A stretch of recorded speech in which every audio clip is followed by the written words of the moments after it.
Hey everybody, my name's TSW and thank you for checking out this first pilot episode of a unnamed podcast. So we've got myself, Tiber and Sam.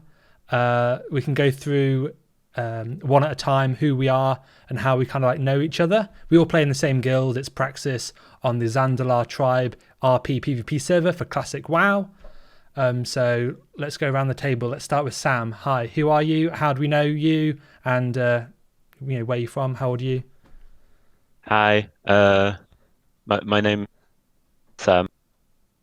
Good start. I am 26 years old. I'm from undisclosed place in a former Soviet Union bloc. I am we know each other from playing on a TBC private server, and as followed then from Praxis. I'm an officer and technically a co-GM of Praxis, and I think out of any people, I have probably the most world boss experience in this guild, maybe in the world. Who knows? Probably not. Probably. But there's a good chance I have the most experience with world bosses in the world. So yeah, here I am. Thank you, Sam. Right. Hi, Tiber. Hello. Thanks for having us on, Wee Wee. Yeah, you're welcome. I'm Steve. I play a human warrior called Tiber on the Zandalar Tribe server with Praxis, as mentioned. I am the GM, and I'm the nut in the guild who went rank 14 on the first week. Which I regret, by the way. Don't do it. If anyone out there is wondering what to do, don't do it. Yes, we met on same thing, TBC private servers. That is where we really hope to go in the future, but obviously official this time round. Been playing WoW since the beginning, like I'm sure most people. Well, actually, have you guys played since the very beginning? I'd never played vanilla. You never played vanilla? did. All right, fair enough. Yeah, I've played since vanilla, super casually. Started taking it seriously when Arena came out in TBC. Never played a warrior before private servers. Started playing one on a TBC private server with these guys, and then it stuck with it from there. I'm now the person who's known for playing warrior far too much on private servers and now classic. Awesome. Well, yeah, thank you everyone for joining me, and we'll see how this goes. This is just the pilot episode, first episode. If it goes well, we might upload this one as our first episode. If it doesn't go well, this might be like a 100 episode special where we do a throwback to where it all came from. We'll see. Yeah. So if this does get released in the future, this is during the coronavirus lockdown. So Hence the Corona tan. Yeah, sure. That's the reason, Tubby. Mm-hmm. So I Not thought the rank 14 or anything. No. So as it's our first episode, I think having a good foundation of introduction is useful. And then the topic to start with at least being how we got into WoW. So kind of talk about, when we were younger, what we thought about WoW, how we got into it, and our preconceptions of what we thought WoW would be. Because how old is everyone? I'm 26. Don't. Two. I'll probably look like the youngest here, but I'm 30. How old are you, Sam? I said I'm 20. 20? 26. 26. Sorry. Sorry, you cut out. Yeah. So, well, I mean, and I'm TSW, long time TBC private server guy.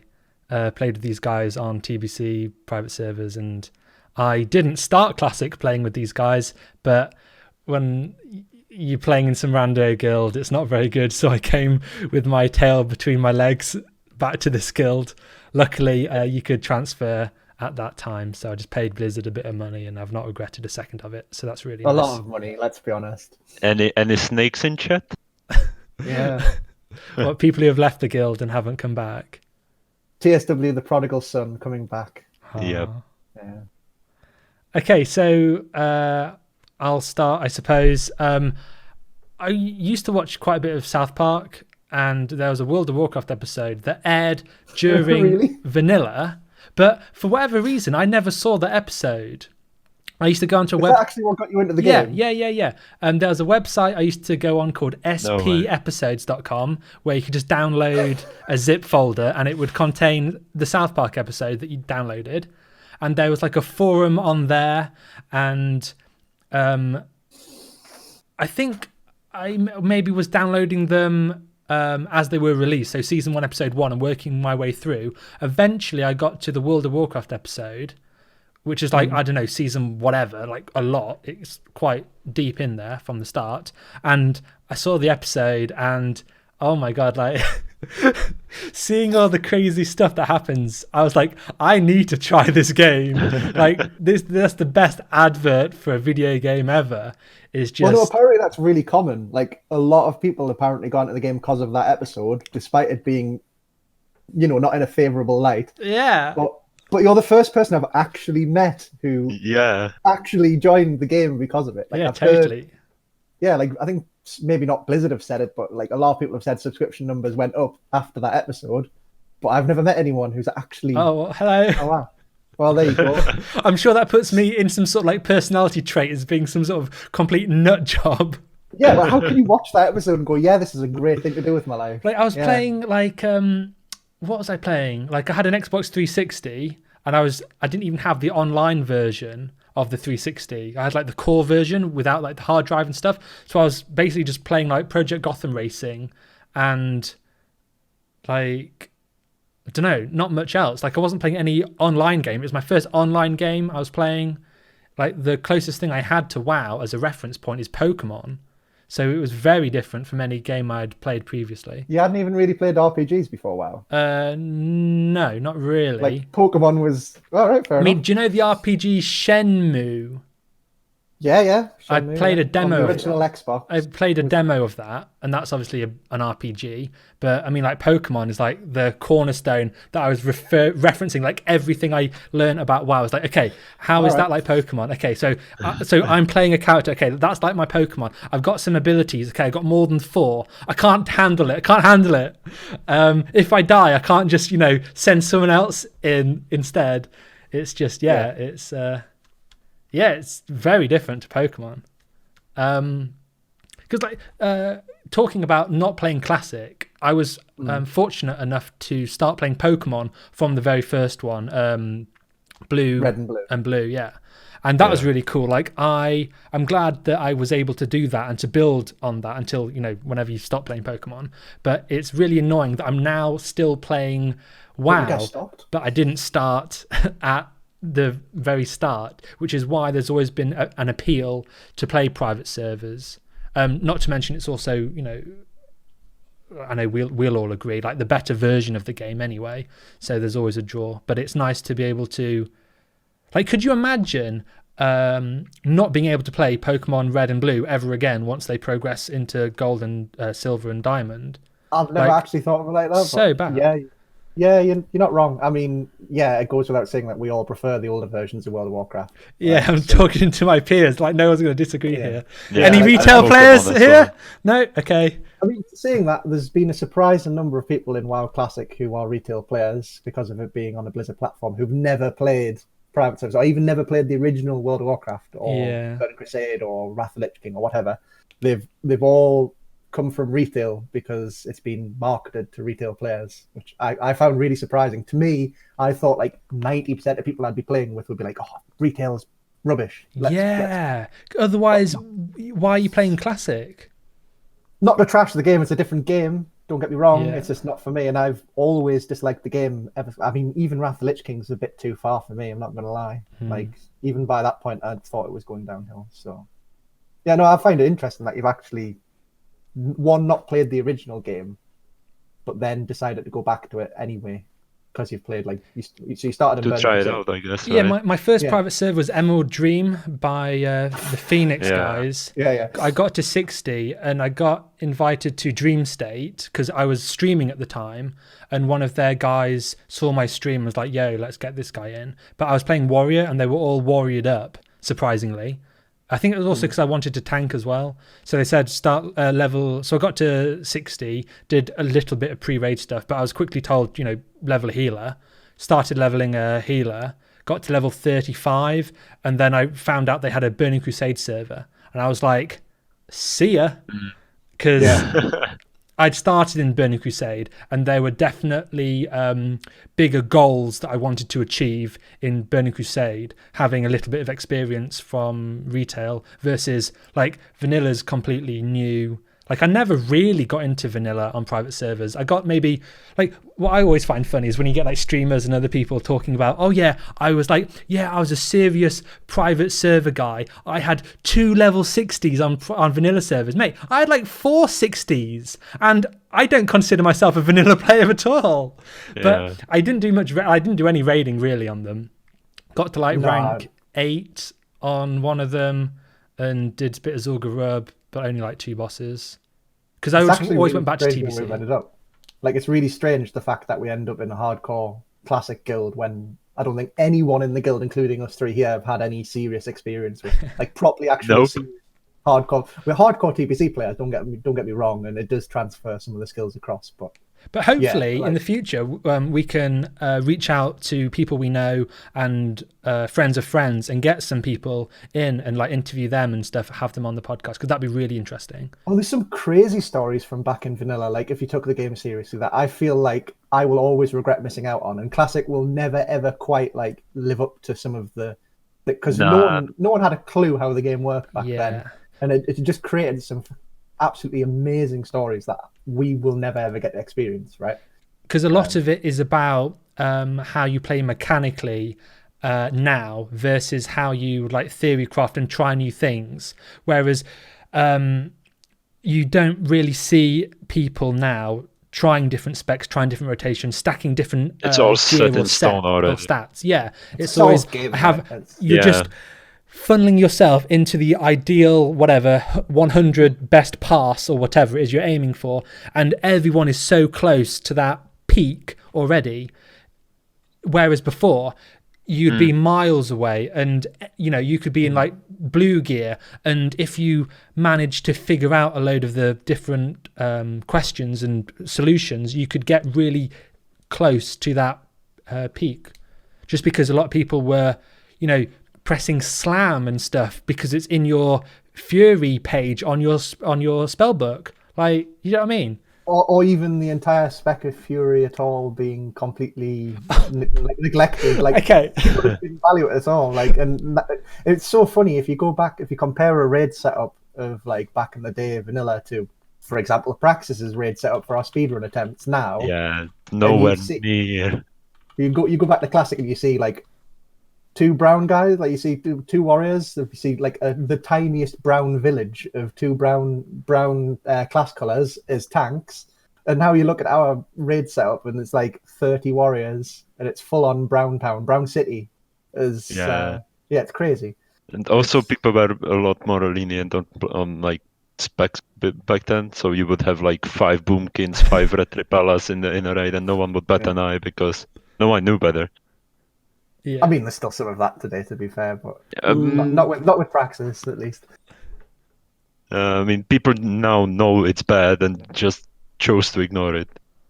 Yeah, like everyone's self-aware of the fact. Like back then, there was no self-awareness. It was just like, yeah, it's an RPG. I want to play this class. And to be fair, I love that, and it's a bit of a shame that we've moved away from that, despite leading a hardcore guild or whatever. World of Warcraft is meant to be an RPG, right? And we're basically shoehorning people into playing in a very specific way when it goes against the idea of it. I mean, it's sad in a way, but yeah. It's sad in a way, but that's how it is if you want to be anywhere close to the top. Yeah, the moment you introduce any competition.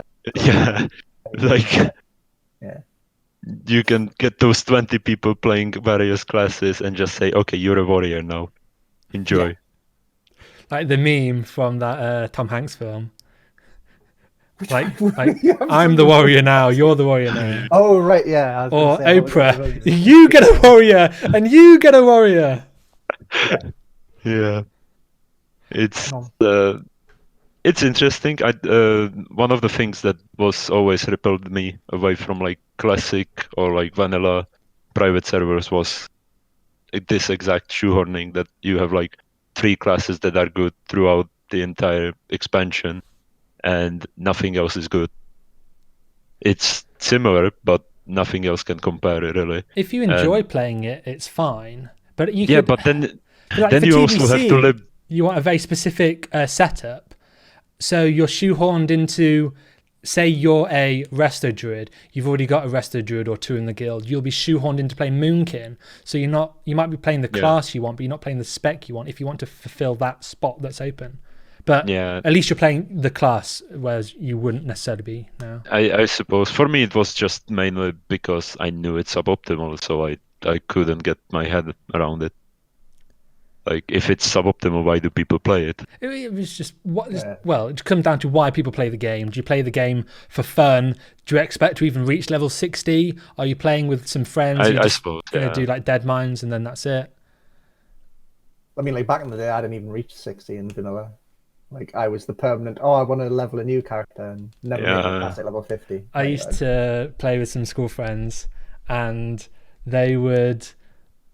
The amount of times I boosted them in dead mines, and then they'd re-roll another character. Yeah, and two of them ended up playing warrior the same as me, and it's like, oh, dude, like we're gonna really struggle playing together if like a load of you are playing warrior. But whatever, like I wasn't gonna say no, do something else. Yeah, just play what you want. Yeah, have fun with it. I mean, my first character for a long time was a Knight of Rogue, so I can't really.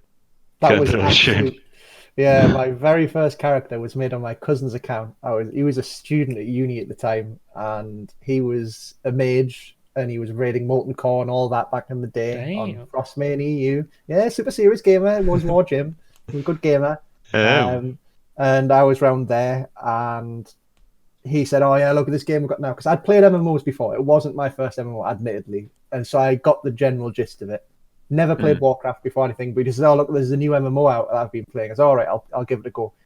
And he puts me on the character select screen, and I've never seen a cousin look so disappointing at their cousin before. When I immediately female dwarf.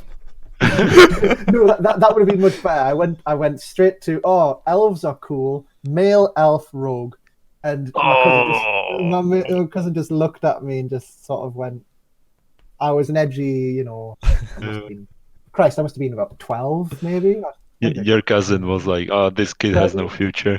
Yeah, I know. And then I actually never really got to play retail vanilla.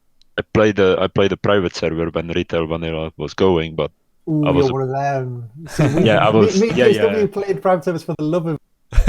You just wanted something free. Yeah, I was. Dude, I went under the.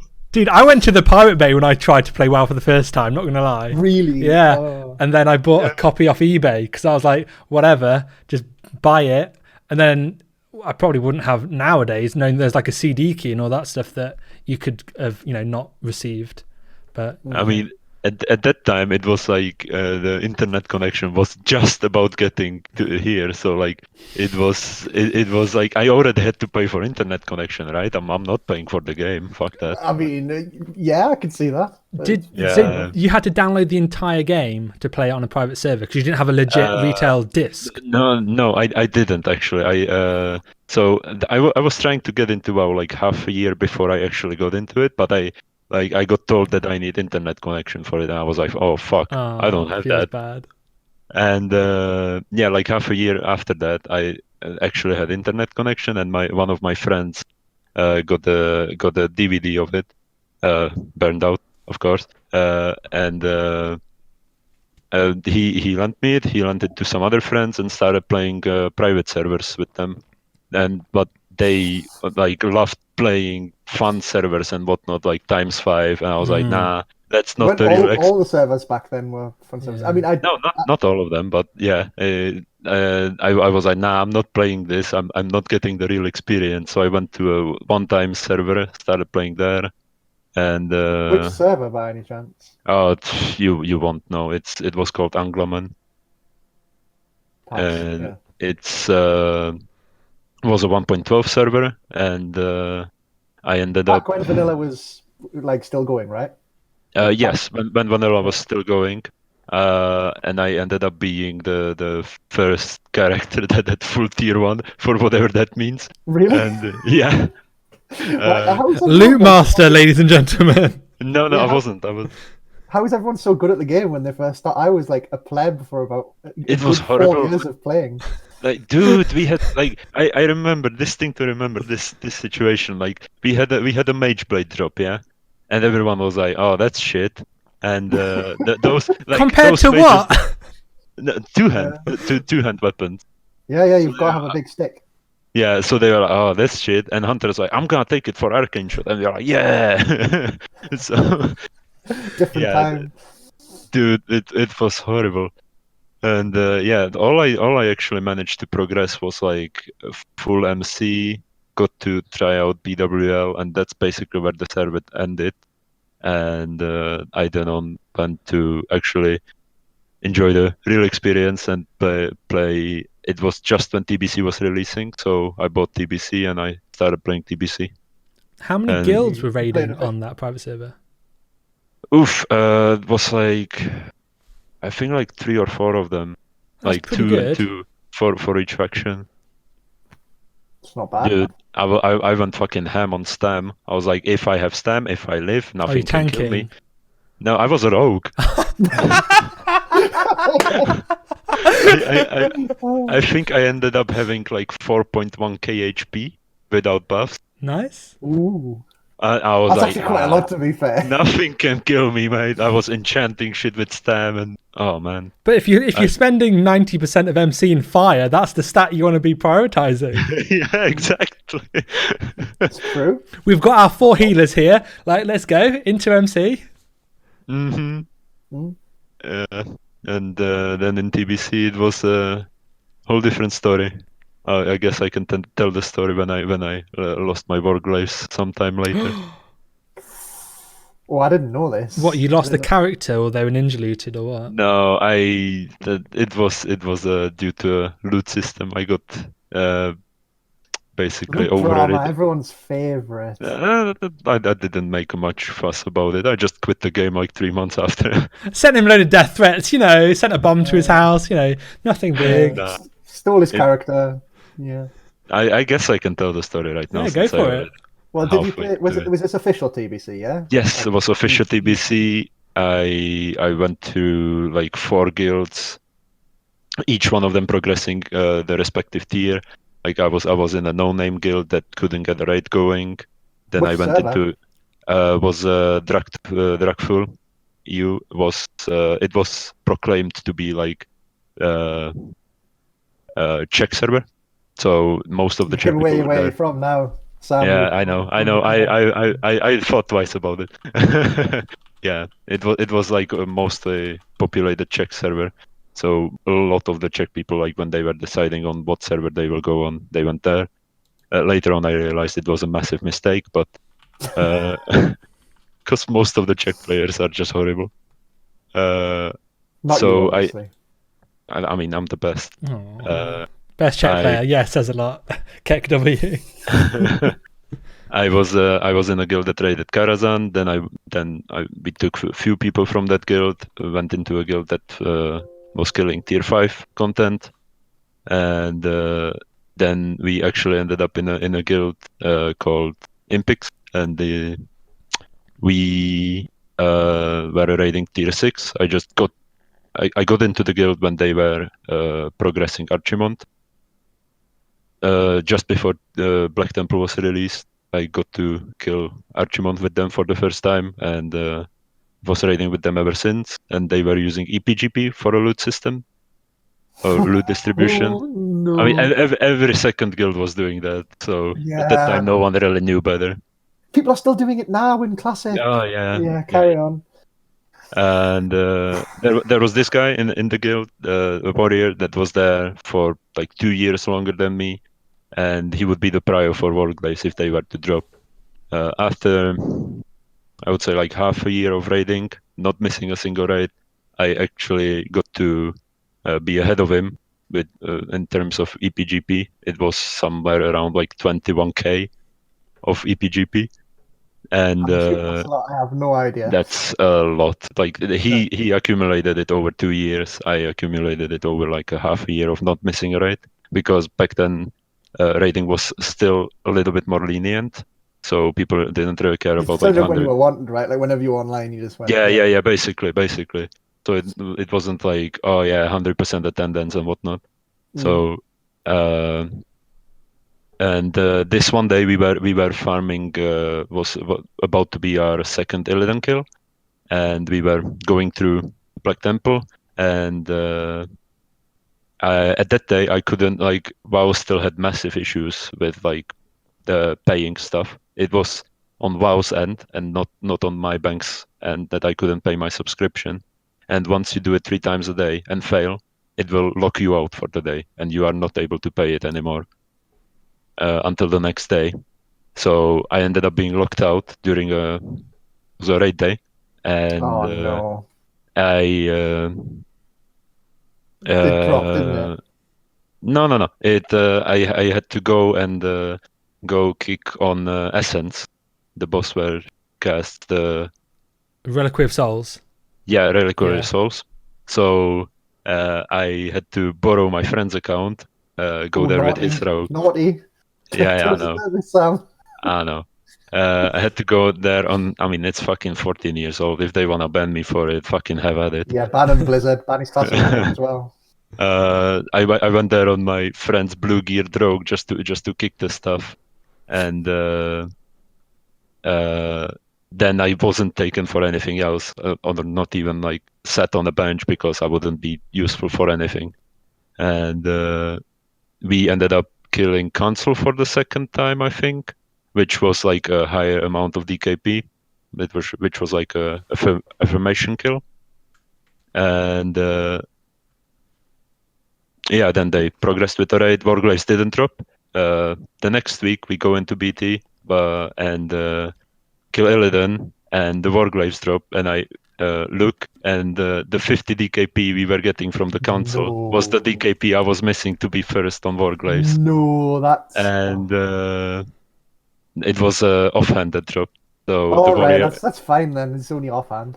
the warrior ended up getting it, and I was actually the one person ending up doing screenshots of him for like his promo, and Oh no! I even have them For his OnlyFans account, right? I have the screenshots, guys. Sam the Warglaive simp. And yeah, man, yeah, fuck the Warglaive fucking me, right. daddy. Oh no, Sam! I didn't realize.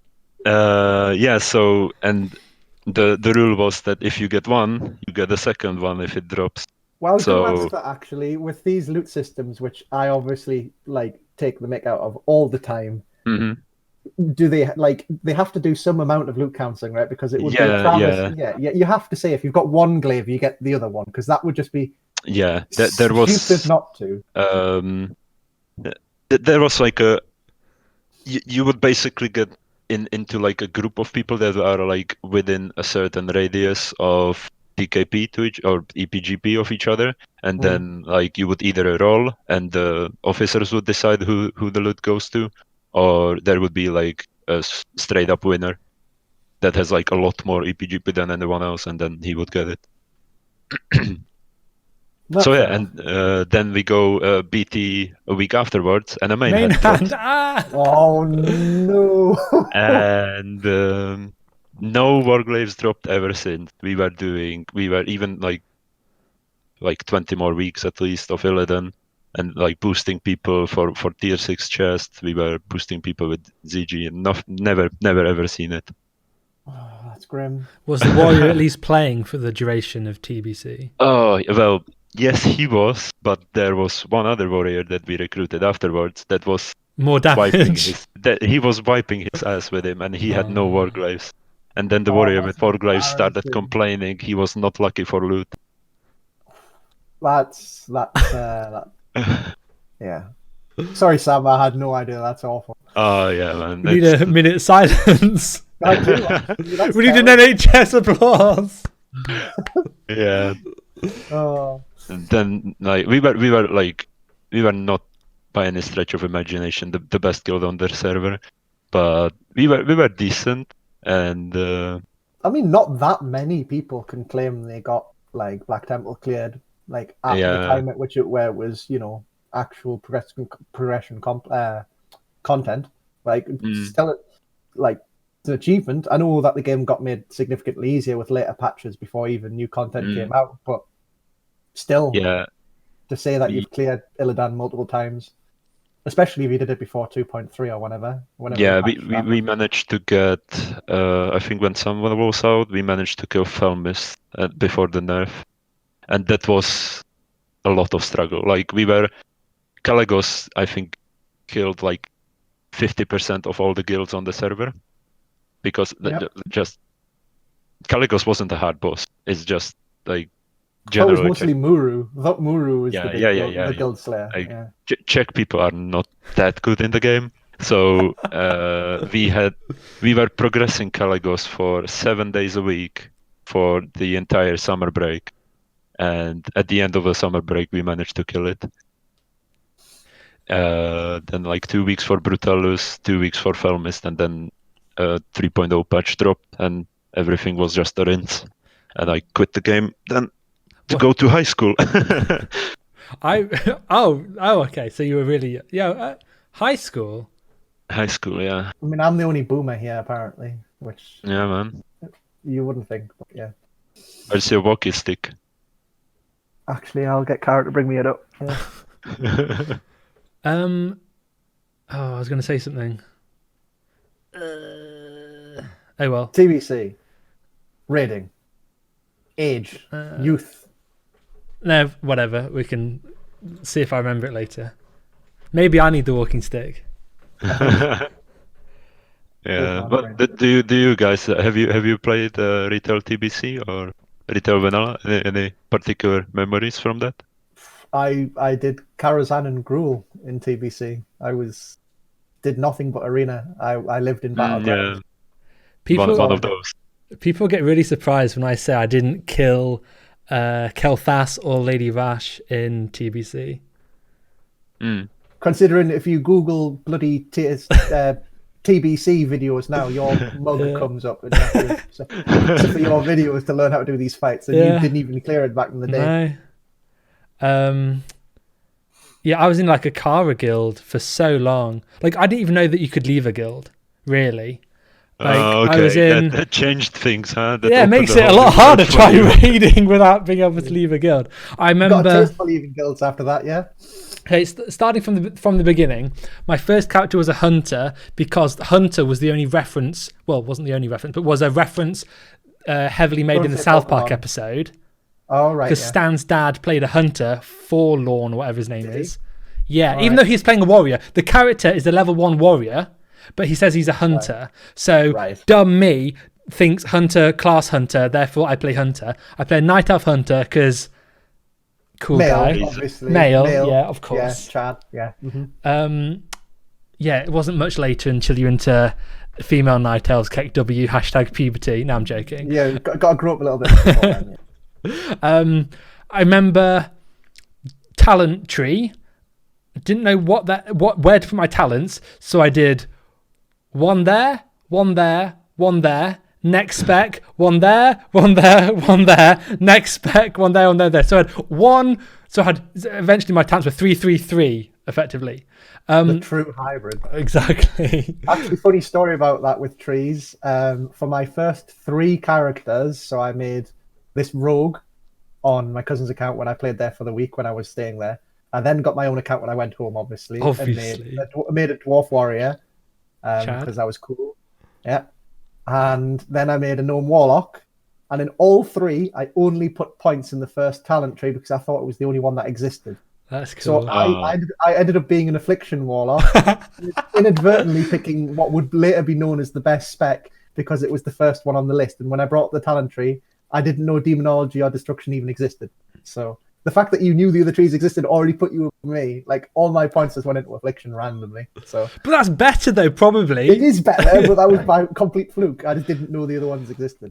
Also, on my first character, 2 things. I managed to get to Ironforge and Stormwind, which is, PogChamp, start leveling in Westfall. Like, that was the place to level. It was like, oh my God, all these people, like dead mines. Oh my God, mind blown. It's popping off. That's the place to be. And then for some reason, either like my pets got dismissed or abandoned or something. I can't remember specifically what it was, but I remember getting stuck or something and not knowing how to recover. I don't know if it was a pet related thing or my character got somewhere, Probably. but I made a new hunter. And then Dwarf this time? No, night elf again. Another night elf male, okay. Yeah. Everyone's rocking them night elves. And I'm in some rando guild. I'm level 10 and I need to get to Stormwind because I know that's the place to be. I asked them in Why guild. are you hearing this? Was there like world chat or something? No, I'm in a guild at this point. Oh, right, and I'm guild asking them, how do I get to Stormwind? And they say Badlands.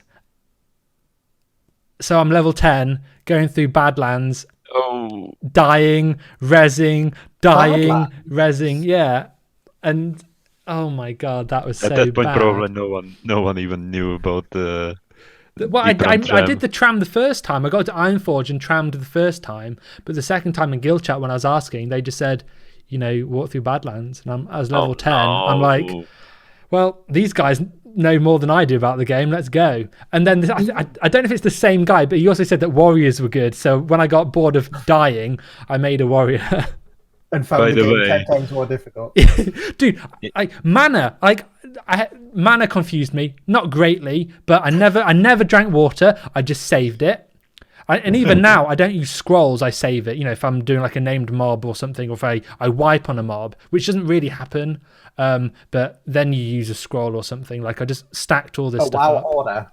Yeah. If I may, need this later. Yeah. If I may interject, check out my screen share. This is the screenshot of the guy that I was making beauty pics of.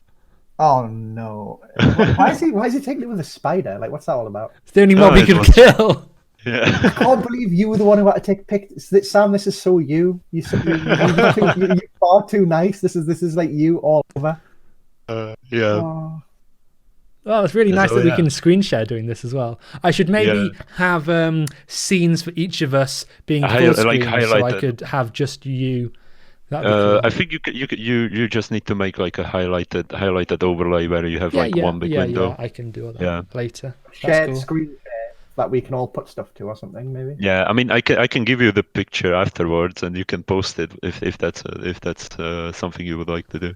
It's bad memory, Sam. It shouldn't be published. It's a memory that never goes away. It's so nice. I never had any loot drama. I didn't have any loot drama. I think the most loot drama I had was like, I don't know. I think maybe a Staff of Jordan dropped when doing Scarlet Monastery or something, and some hunter won it, obviously, because that was the thing back in the day. Night elf. I think that's as much loot drama as I've had. I mean, like, I'm pretty sure I saw an Edge Masters back in the day, and absolutely no one valued it. Just thrashed it.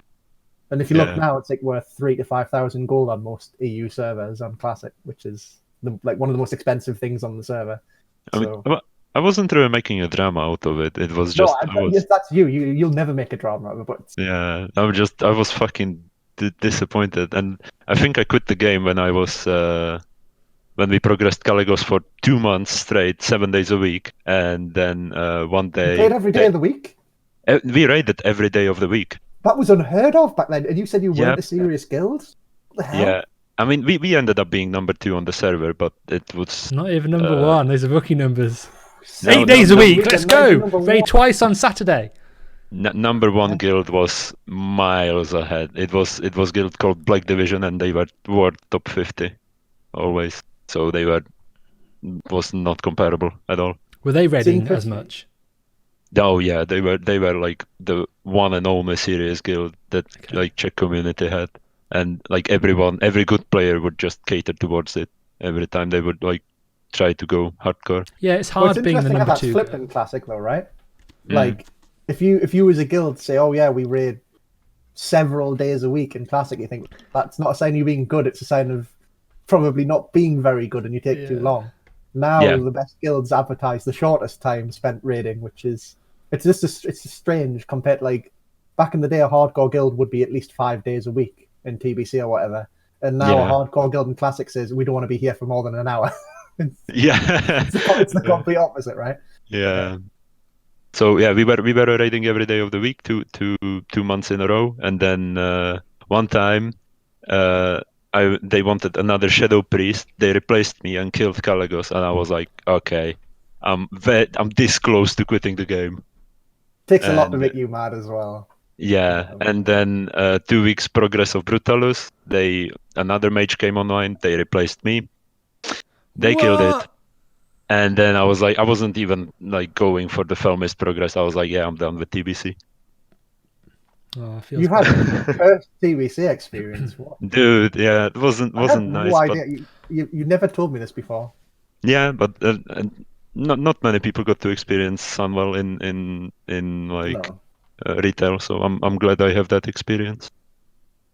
I remember one of my school friends got taken to Illidan in a different, he was in a different guild, whereas like all of our friends were, I think, in one guild more or less, and one of them wasn't, or recently wasn't. Yeah, he'd recently joined a different guild. Oh, and the odd one. And he got into Illidan tanking. I think it was like he must have been Tanking? on one of the Warglaives, tanking one of the elementals. But Okay. I think he was just like given fire gear and stuff, and I'm there like so jealous. I'm like, I know I'm probably better than he is, and all this stuff, and I like should be I'm there. here like wiping on Magtheridon, or like we just start a tier 5 sort of thing, and his gear's worse than mine, but they just feed him fire gear and just take him to Black Temple, and I'm like, oh my god, dude. What was it? Bring the player, not Could the have been class? me. It was just funny. Hmm.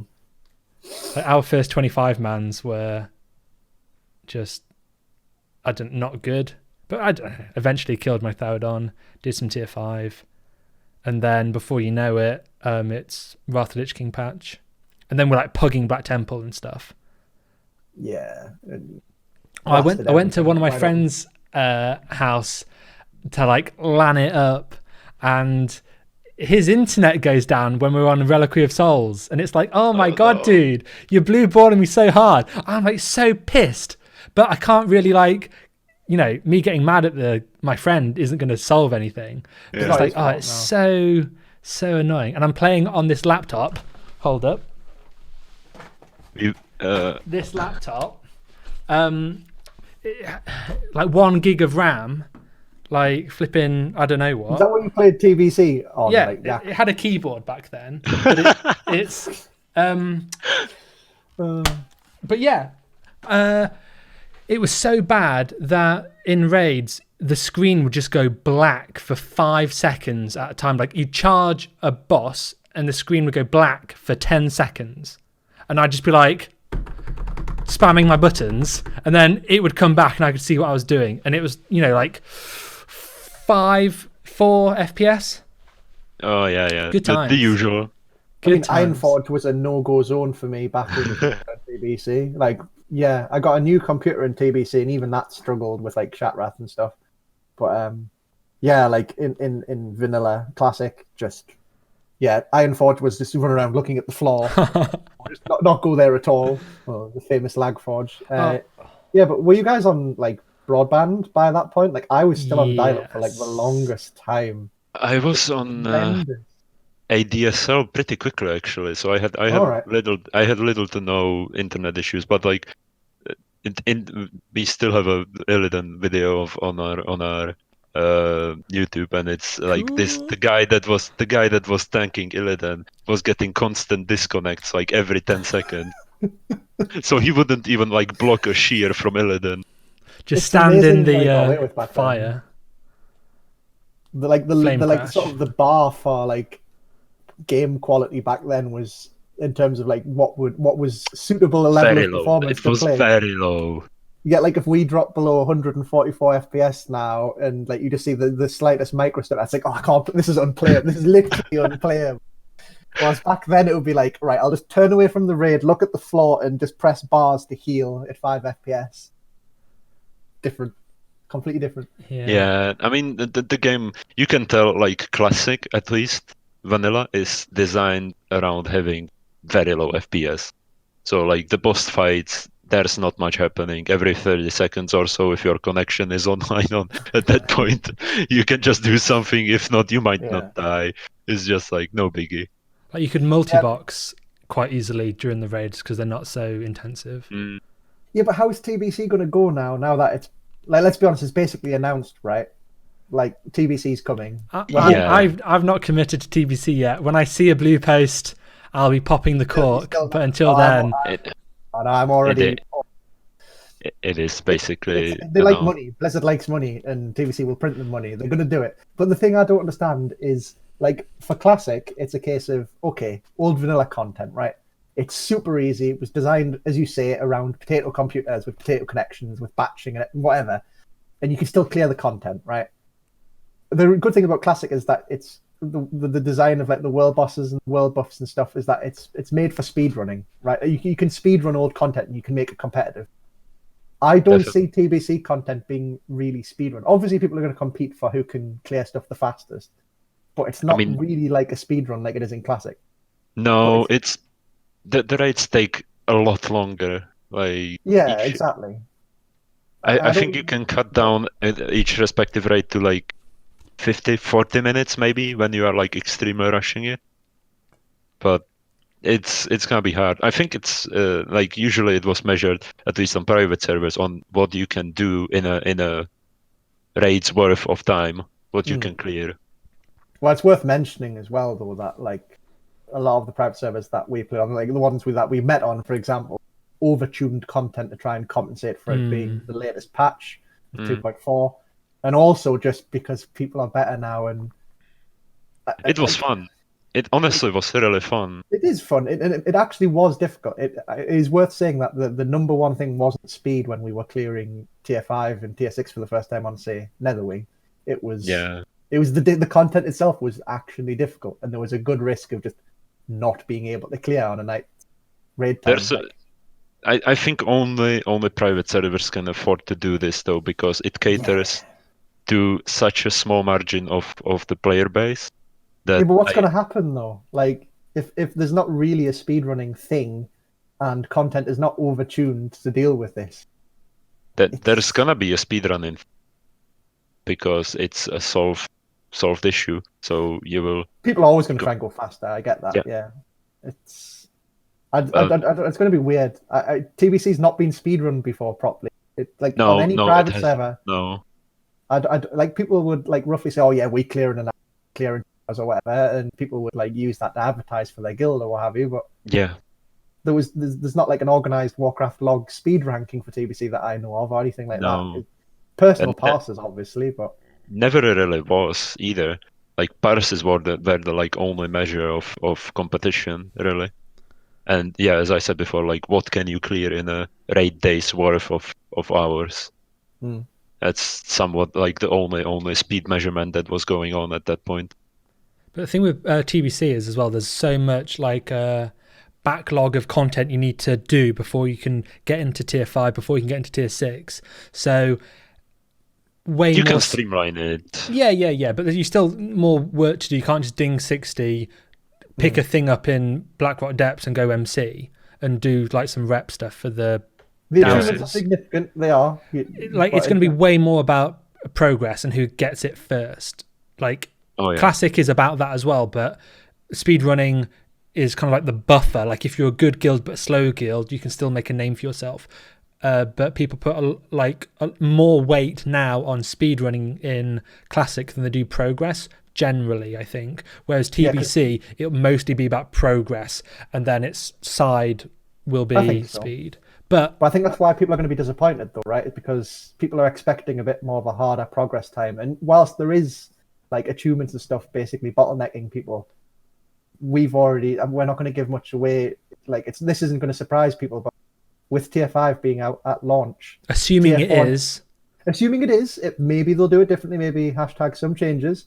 But if there's no changes, then tier 5 will be out, and that will mean that people will end up clearing Lady Vash and Kael'thas in about a week or 2 weeks. Dude, 3 days. Well, one day 70, 1 day 70, 1 day tier 4, or and 1 day tier 5. Is that what we're going to do this now? I think it's possible. Yeah. Should we go over that now? Do you think what's going to happen? What? I don't know. I don't think so. We could have Leave it a for we could have a dedicated podcast to that. Yeah, that would be like 2 episodes or something in itself. But yeah, as you say, it's going to be done very quickly. It's going to be so especially quick. if it's not fresh. Especially if it's not fresh. The state of the patch matters so much in this example, because if what a lot of people don't know, that Mount Hydra was open on the release, but it was blocked by 2 unbeatable bosses that you couldn't get past. But people are going to beat that as Wee says in 3 days. Oh yeah, basically. Dude, could you imagine Hyjal cleared in 3 days as well? If it's nerfed content, the big deal isn't the bosses, it's the leveling. If you can dungeon level to 70 in a day, you can just don't even items dropping past them. Like, if there's a bit more armor and stamina, give it to your tank, and maybe like a trinket here and there that's decent, but you've already got your really good max level gear. Yeah, exactly. So you don't need anything. There might be like a 2-set dungeon set or something that's good because your 8-set tier 3 isn't good, but ignoring little micro things, you can just blast through it. You'll never you don't need any of the TBC consumables. You just roll with your flasks. Like, they're so similar. You can just blow straight through it with everything you have. I mean, that's why we're all hoping for fresh, right? So the game actually lives for longer than a week. Yeah. I think what we need is total fresh servers that are going to only be 60 content for 3 months, 6 months, with a mindset and announcement that these will be the servers that transition to TBC. So everything in Classic stays as is. There are now TBC servers that will be Classic servers, but only for X amount of months, and they'll progress. Actually a cool way, because then it's like a new season-ish of Classic, and it gives the no-lifers something to do for those 3 to 6 months. And you could get into Nax. Like, every day would matter for Nax prep and TBC prep, and that'd be so good. As a selfish scenario, that would be cool. But obviously, your casuals and stuff would hate that. They'd rather, I think, for the casuals, probably prefer to keep their 60s, because at least then they don't need to level so much. I mean, I would be super sad to lose my character. I've put in a lot of work in it. Yeah. And you get to keep the title that I've got. I could get to call myself Grand Marshal in TBC when it comes out and stuff like that, and potentially Scarab Lord for people. Like, these are investments in their character that people don't want to don't think you'll ever get rid of your 60 character now. This character's going to live forever. It'll be a case of, will you do supplementary servers with new characters, or a copy of this character to a new TBC server? They're the only scenarios I see, because it would be we're all, we play private servers. We've lost characters, many level 70s, 60s, whatever. We don't care so much. But for the typical retail player, they've never lost a character in their life. If they delete it, they can get it back. If they deleted the character 2 years ago, I think some people still get them back. So that I don't see it being an option for retail. It's I don't think the scenario that you pitched is gonna happen. Mainly because, as a lot of people already know, there was a survey going out about TBC, and they were asking. Any results from that yet? Don't think so. And if we had, they wouldn't probably be shared. And even if it's like, I think they are still gonna make the decision on what they want, anyways, like, rather than what community wants. If it's fresh, wants money. If it's fresh, it'll just be everyone playing Horde. That's how I foresee it. The most money way could potentially be just having a open new server that has TBC enabled, where you would have to manually transfer your character to. That would probably be the most. I'm not sure if you want to go over this now either, the idea of what TBC will look like, or that should be its own episode, or what. But I think we are gonna mention TBC in this podcast so many times that you can't help it, right? But like, we know, having played TBC private servers, what a problem it will be, because the easiest option for Blizzard is just to migrate your characters, because it's the most professional. Like, the idea of fresh is a completely private server concept. Like, as you say, we've lost so many characters over the years that, whilst we don't care about it, it's actually sad thinking about. To someone who's not experienced that before, they'll be like, well, why have I invested so much time in my classic character? I don't want it to die. It's an RPG. It's my character. I want it to move on to the next piece of content. They're going to do that if they can, but the economy will completely collapse unless they do something about it. It's going to be horrendous.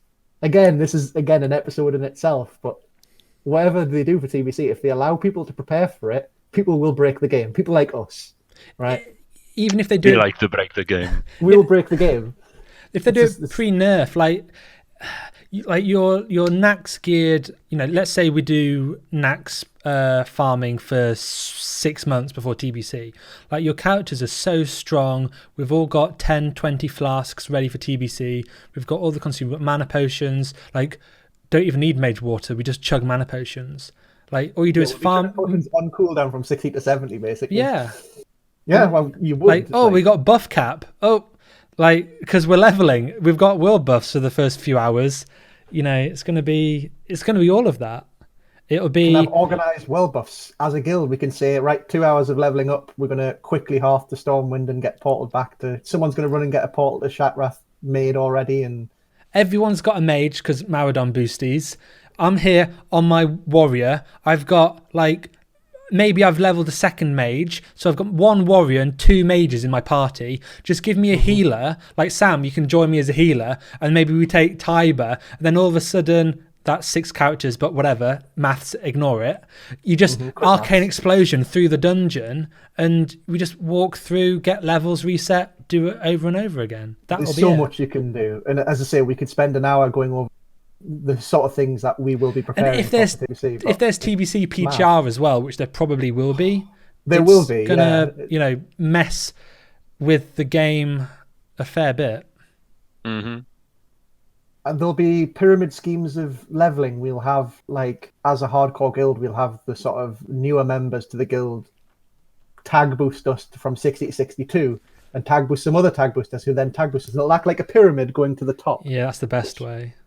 Yeah, like you've seen streamers talk about that with Classic, right? Or if you have multiple accounts with lots of 60s on because everyone's got time to level lots now, you drag those ones in to bring the average level down to give your high level more XP like you do now for the boosting in Maradon. Yeah. Everything, people will think, oh, that's so much effort to prepare. But if you announce something with a year in advance, or even so. Before they announce it a week before, like they do with everything, I'm gonna flip. I mean, the thing is that they can do that for the health of the game, but they also like money, and the reason they're doing it is for them. Yeah, so it'll be hyped. It'll be like the BlizzCon before it's announced. They'll be like, oh, actually, our favorite flavor is no longer vanilla. It is now Burning Crusade flavor or something. They'll come up with some announcement and then they'll build hype for about half a year, by which point idiots like us will be doing the most ridiculous things to prepare for it. Yeah, I think they have to, honestly, if they want to get a large enough market share on that, they need to announce it well before. Which breaks the game. Yeah. It will break the game, but I think they kind of have to, looking at the Classic timeline, I think they will have to announce it this BlizzCon. Maybe. I mean, we're halfway through Classic, and it's nearly been a year. Roughly. But it just depends how long they want to sit doing just Nax. They make pitches. They make separate pitches to investors, right? Blizzard. They do a thing every year where they announce what they're doing for each quarter for investors or something like that. And one of the things is a Classic-like project announced for, was it Q4 next year or something? Mm. So they had to give a rough timeline for when this is, and they described it as a Classic-like project. Okay, that's fairly obvious.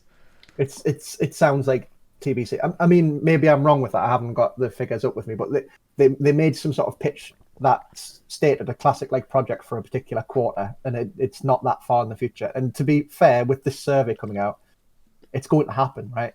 They've already said they have the original code for the various versions of TBC.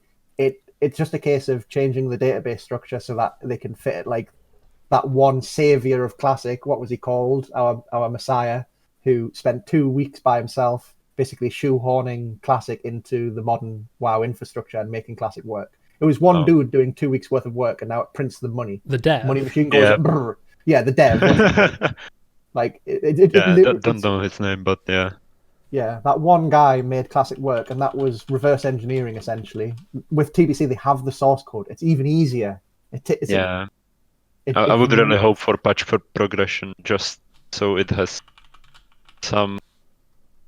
So I'm sorry to Or- interrupt you. TBC is definitely coming. I think you can actually realistically get hype. There's no chance they're not going to make money off it. Like, Okay. On the other hand, what's your opinion about like Classic Plus? TBC. That's called TBC.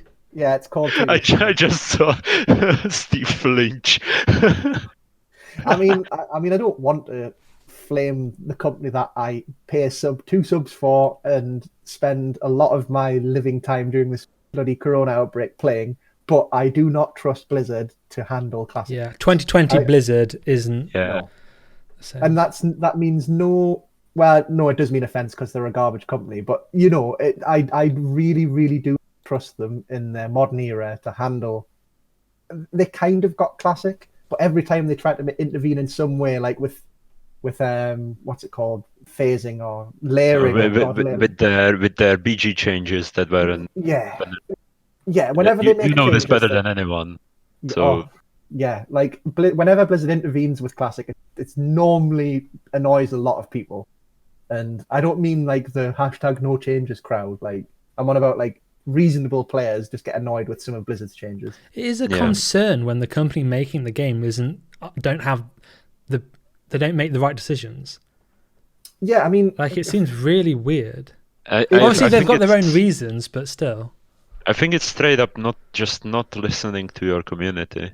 Like, I mean, this is the same company as you think you do, but you don't, right? Like, it sums up everything about, and I get the general impression that they still don't understand why Classic is popular. Yeah, they've said, let's make a reconstruction, like someone trying to, I don't know, recreate a historic battle with figures or something. They're treating this like a hobbyist's reconstruction of what the game was like for historical purposes. They don't actually value it as a game. They just know that they want to recreate something because apparently people like it for whatever reason. And it blows up, and their sub numbers have now gone back to very good levels because of Classic. Right? Classic has been an overwhelming success, and they, one, don't understand why, and two, they don't know how to capitalize on it at all. They're just going to keep printing money and going, right, well, let's leave it alone as a historical thing. As long as it goes brrr.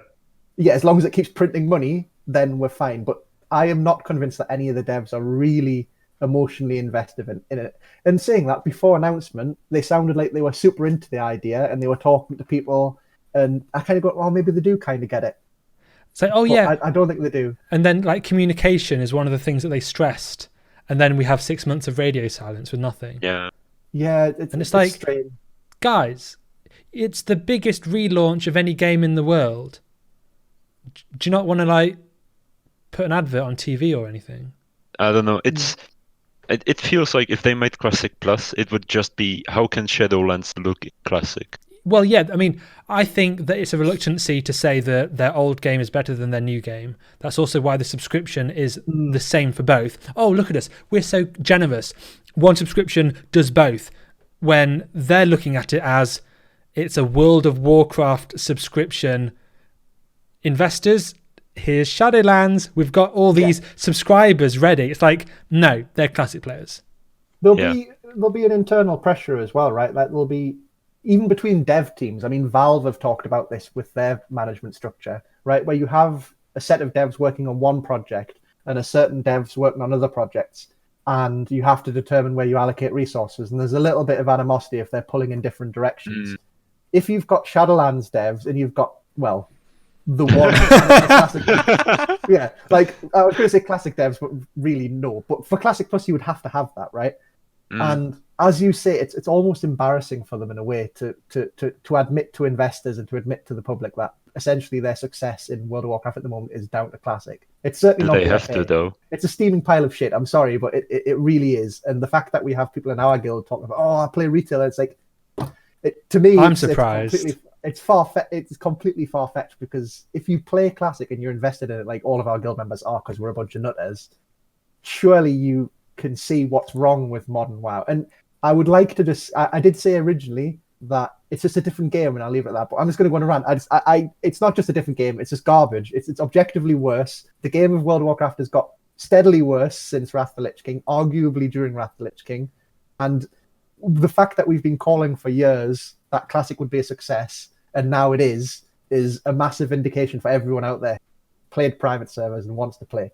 And it feels really good as long as they leave it alone. Because let's be honest, no one here trusts anything to do with Blizzard to handle any new content, right? I think like there were people calling out for Classic ever since TBC started. Yeah, there are posts. And it just started piling on and on as the expansions progressed and the game turned to shit inevitably. So, and then there was this big bring back Classic movement when it was like 2017, 2018, something like that. And like even Kungen joined it and those people and started voicing their opinions, making whatnot. Well, even in TBC, things started going wrong. And we're TBC boys, yeah, right? I think it's fair to say that we prefer TBC to Classic overall. Oh, yeah. We can all pick faults in TBC. I mean, right? You can pick and choose at every expansion. It's never going to be like the game would be so boring if there weren't problems. Yeah, I mean, true, but it would also be objectively better if they removed certain things. But I mean, this is done to death. I think every content creator has discussed the problems with future expansions of World of Warcraft. And you can pick at things like, flying mounts in TBC being one thing that was going in the wrong direction. But then there's things about the world in Classic that I've now come to realize are a massive success that TBC is missing. Like, this is something that Sam can talk about because world bosses have been some of the most fun and engaging content in Classic for us as a guild and a server. Yeah. It's been amazing. TBC world bosses, almost entirely because of flying mounts, are complete garbage and not fun at all. Yeah. Dealing with Kha'Zix and Hellfire and Doomwalker in outside Black Temple. Shadowmoon. Yeah. And yeah, it's nowhere near as fun and engaging. So the game, even then, had faults. And I just don't trust Blizzard to be able to make the decisions that are required to now, like, retrospectively look at where the game failed and make them. Like, imagine if they made TBC Plus and they removed flying mounts and then they rebuilt the world around not having flying. And I think the game would actually be better. I think that'd be interesting. That's the kind of thing that would be cool. Or imagine if they put like Outland and more better integrated it into Azeroth, right? Because one of my biggest gripes with the world is that I don't like Outland as a continent. Like, I do not like Outland, despite TBC being my favorite expansion. I know thematically it has to be, through the Dark Portal and things like that, but I just don't. I don't like Outland. I like Azeroth. It's a far better setting, and making it distinct just completely like shits on all of the old content that they made, which was fantastic. It wasn't integrated very well at all. Yeah. Imagine if Classic Plus was actually TBC. Is that you? Because when we said Classic Plus, and you would be like, "Yeah, that's TBC." Imagine if they did make a Classic Plus, which was basically TBC without its faults. Yeah, like it would literally be the perfect game. They had like Grim Battle and stuff they introduced later, and there's like a zone in Ashara and some other stuff that they could use, which would be fun. But at the same time, the people who made the cool dungeons, i.e. Classic and TBC, they're not working at Blizzard anymore for the most part. No. Well, not to say that when I say that the new game's a steaming pile of shit, the raids are apparently very good, and I never had any problem with the raids when I played in like Warlords of Draenor or whatever it's called. Like, apparently the raid content is very good in modern WoW, so maybe these dungeon and raid designers wouldn't necessarily do a bad job if they were designing Classic Plus content. It's just the core, the development, the sort of like the leads like Irons and whatever he's called. The direction that they'd take the game was what I'd worry about. Yeah, Hazagustas. Yeah, like, even though he was a former elitist jerk hardcore raider, even in that ZG hard mode Hakar video, right? Like, even that dude gets things so wrong now that maybe the actual like small time raid designers and things like that aren't the problem. Maybe it's the overall direction of the company. Or that they can't just do what they want as an individual. It has to go through multiple meetings, through so many other people's hands until it becomes an actual encounter in the game. Yeah, and do it some completely. Or they have like almost like a lottery system where they put a load of mechanics, they spin the wheel, and then they pull out, taunt on debuff stack from the main tank. Okay, we'll have that one. That's the first boss. Second boss, spin the wheel. What we got? We have poison clouds on the floor. Okay, that's second boss mechanic. And they just, I don't know how they do it, or if they have, bosses and mechanics from previous expansions or raids that they like and they want to introduce in the next one. Like, I mean, I don't know how they go about it or how far ahead they're thinking in terms of encounters. But at the end of the day, make some cool shit. That's all that matters.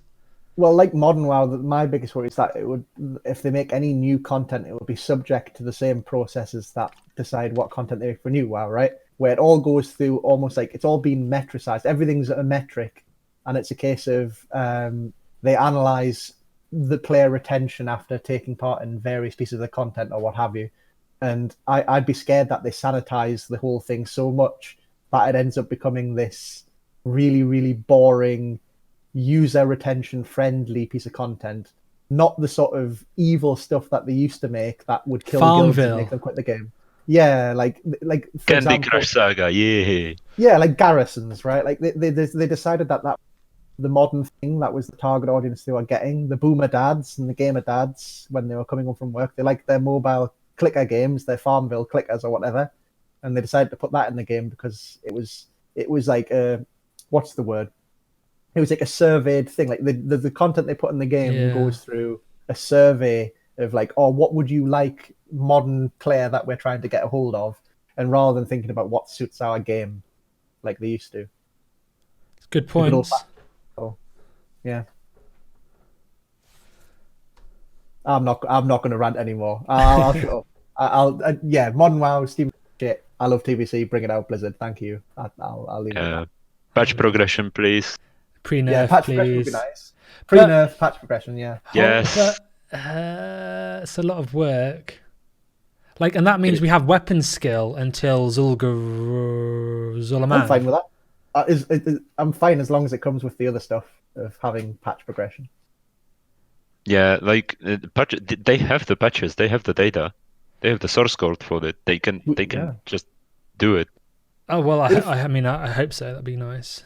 Because no private server's been able to emulate that. But then they're going to be like bugs and stuff, and they'll like it's so much more work for Blizzard. Like they are famous. Whatever you want, but in terms of it being realistic, I think it's not that realistic. Like if they're on the current classic WoW trajectory of nerfed content, of doing like being pretty hands off, like we're not on target to hit that. Yeah, I think true. we would see more development, more hands-on, more staff and stuff for classic before. Like, if they're not going to be like, okay, this is classic. The last day of classic is today. Tomorrow it's TBC. Oh, tomorrow we've got 50 new staff members joining the team. It's not going to be like that. You need classic to be refined and to be good and to have that, amount of developers and stuff before. I mean, we have a little bit of patch progression in classic, right? But like the gear and stuff, it would be so much cooler to have like SGC and stuff be garbage and for your BIS list. Well, I mean, you can farm it and it be like the green or the blue, whatever it is initially, with intellect on or whatever, and have it in your bank and know that, whenever the patch is where it changes to be BIS, you've got it already.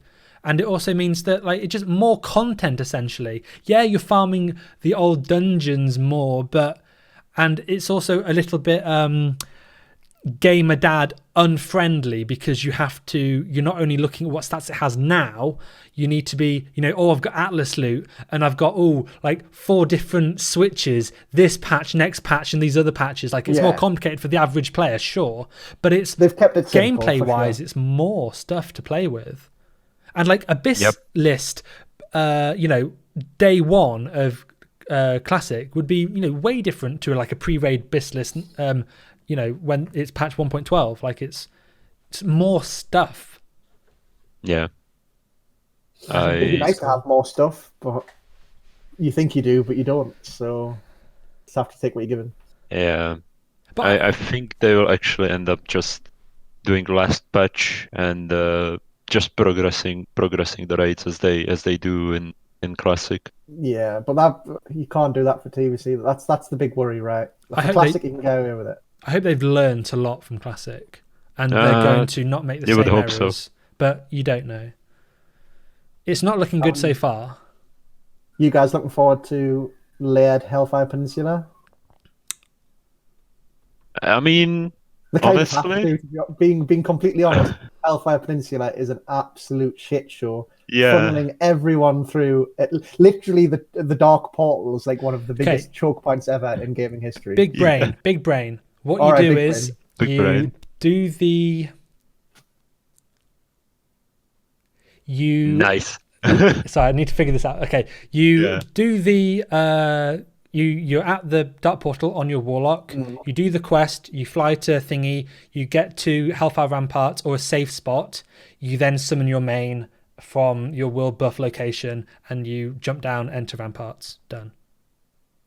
I mean, if people are going to be dungeon leveling, which I think we, without giving too much away, I think we are going to look to try it at least.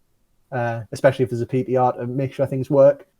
That's going to be the safest way to handle what will be an absolute clown fiesta of a zone. It doesn't matter if it's a private server with only a few thousand players or an official Blizzard launch. Hellfire Peninsula, where every single level 60 going into Outland has to quest, is just it. The It's only gonna be horrible. it's worse than anything in Classic. At least Classic is split up into several starter zones, and that was bad enough. Like I'd forgive Blizzard for saying, okay, layering is the only option. I hate layering, obviously, right? I think it's a terrible thing for the game, and it should have been removed a lot sooner if possible. And I would absolutely tolerate queue times above it. But for Hellfire Peninsula, you have to have layered, right? You have to have layered zones. I think if they make, You have to. I think if they make like a straight up just like 1 day layering, it could solve a lot of issues, and Yeah, it would. that'd be so nice. But it's hard for Blizzard to commit to those timelines. It was the same with classic layering. It's like, oh yeah, we're only going to have layering in for a small amount of time. Everyone's thinking, okay, days. No, it's months. Just because Yeah. it's easier for them. Oh, we can. And it broke the game ever since. Yeah, like yeah. Like, the people that managed to exploit layering early on. MT, get him on. Where's that the episode? The people Scrooge that managed to exploit layering early on are still profiting from it now. I don't want to honestly get MT on and tell him he has to screen share his bankers. No, he will never do that. He won't. He's not allowed on. If he's unless not he done it wins. now, he won't do. Well, I already know he's got a bank full of stacks of Black Lotus, like an entire bank character full to the brim of stacks of Black Did Lotus. he just get 60 and then just farm lotuses? Yeah. In multi-layer farm. Did he so what, he ding 60, well, we get him on, but I'm just going to speculate. Ding 60, get MC attuned, and then just not play the game really, just do lotuses?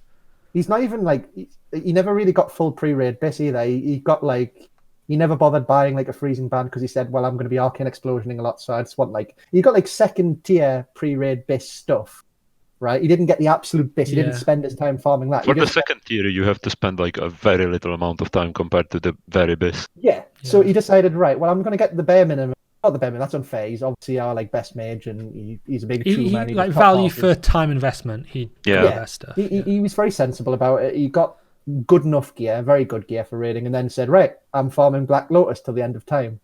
And then by the time ranking came out, he was already pretty much done. Because I was always scared of having Blizzard with the ban hammer or suspension or something for abusing the layering. And I wasn't in like a hardcore guild at the time. I'm playing like, dude, we can talk about my leveling experience on Classic. It was so dreadful. But yeah, I was just, I did it a little bit towards the end when I felt more comfortable, and I learned that everyone was doing it and they're not going to ban everybody. But I was concerned initially to abuse it.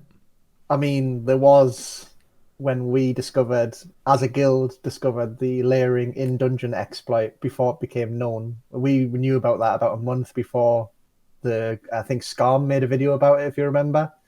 About being able to change layer within an instance and staying where you are. So you could reset zone in and kill that boss. Yeah, I saw it for Gnomeregan for the mace farming. Yeah, which is where he filmed it, but we knew about it a month before when it was accidental. In fact, we were doing Iron 4 farms for me. I had everyone in detention. I dragged them all along for my Iron 4 farm. It was fun. And we had like a new person join the group for the next run, and we joined his party. And whilst we were logging out to do a reset of the dungeon and go back to the start, all the mobs just respawned around us. Like, I was on top of what's his face, Emperor Thorison, and he just spawned on top of me and wrecked me. And I was like, hang on, how is it respawned after like 20 seconds? And we realized it's because we changed layer. And that was a big question for me then, because I was like 200 runs into Iron 4 by that point. I hadn't seen it. It was really tempting to just go, this is pretty big, just being able to layer and kill Emperor. Do we do it? And in the end, I can honestly say we didn't do any of that. Check the recording. We didn't do it.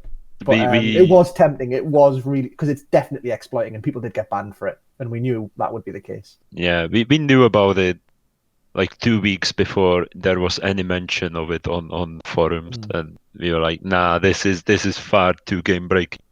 If we no do doubt this, other people knew as well. No doubt a lot of people knew about it and kept it silent, right? Oh yeah.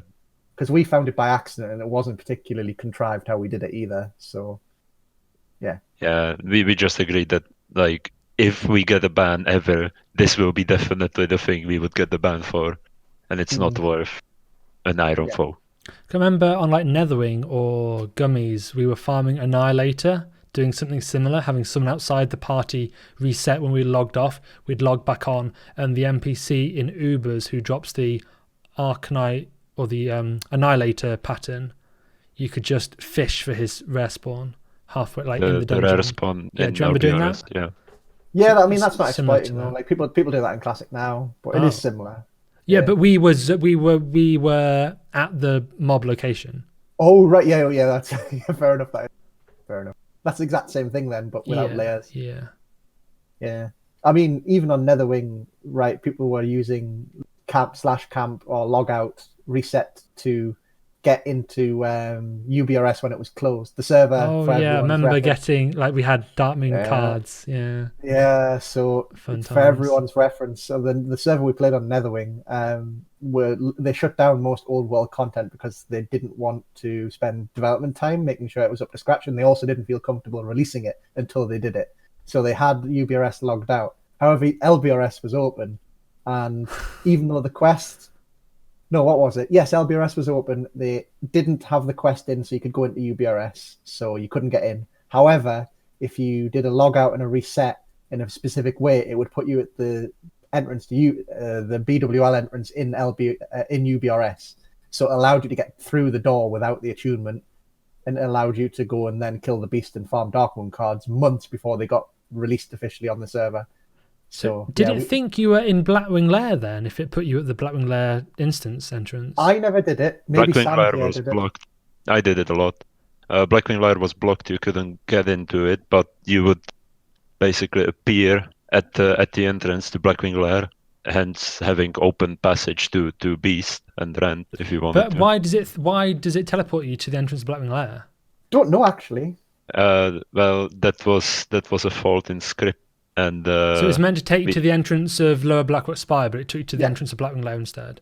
Yeah. No idea why, actually, in fact. I don't think to this day we worked out why it did that, but...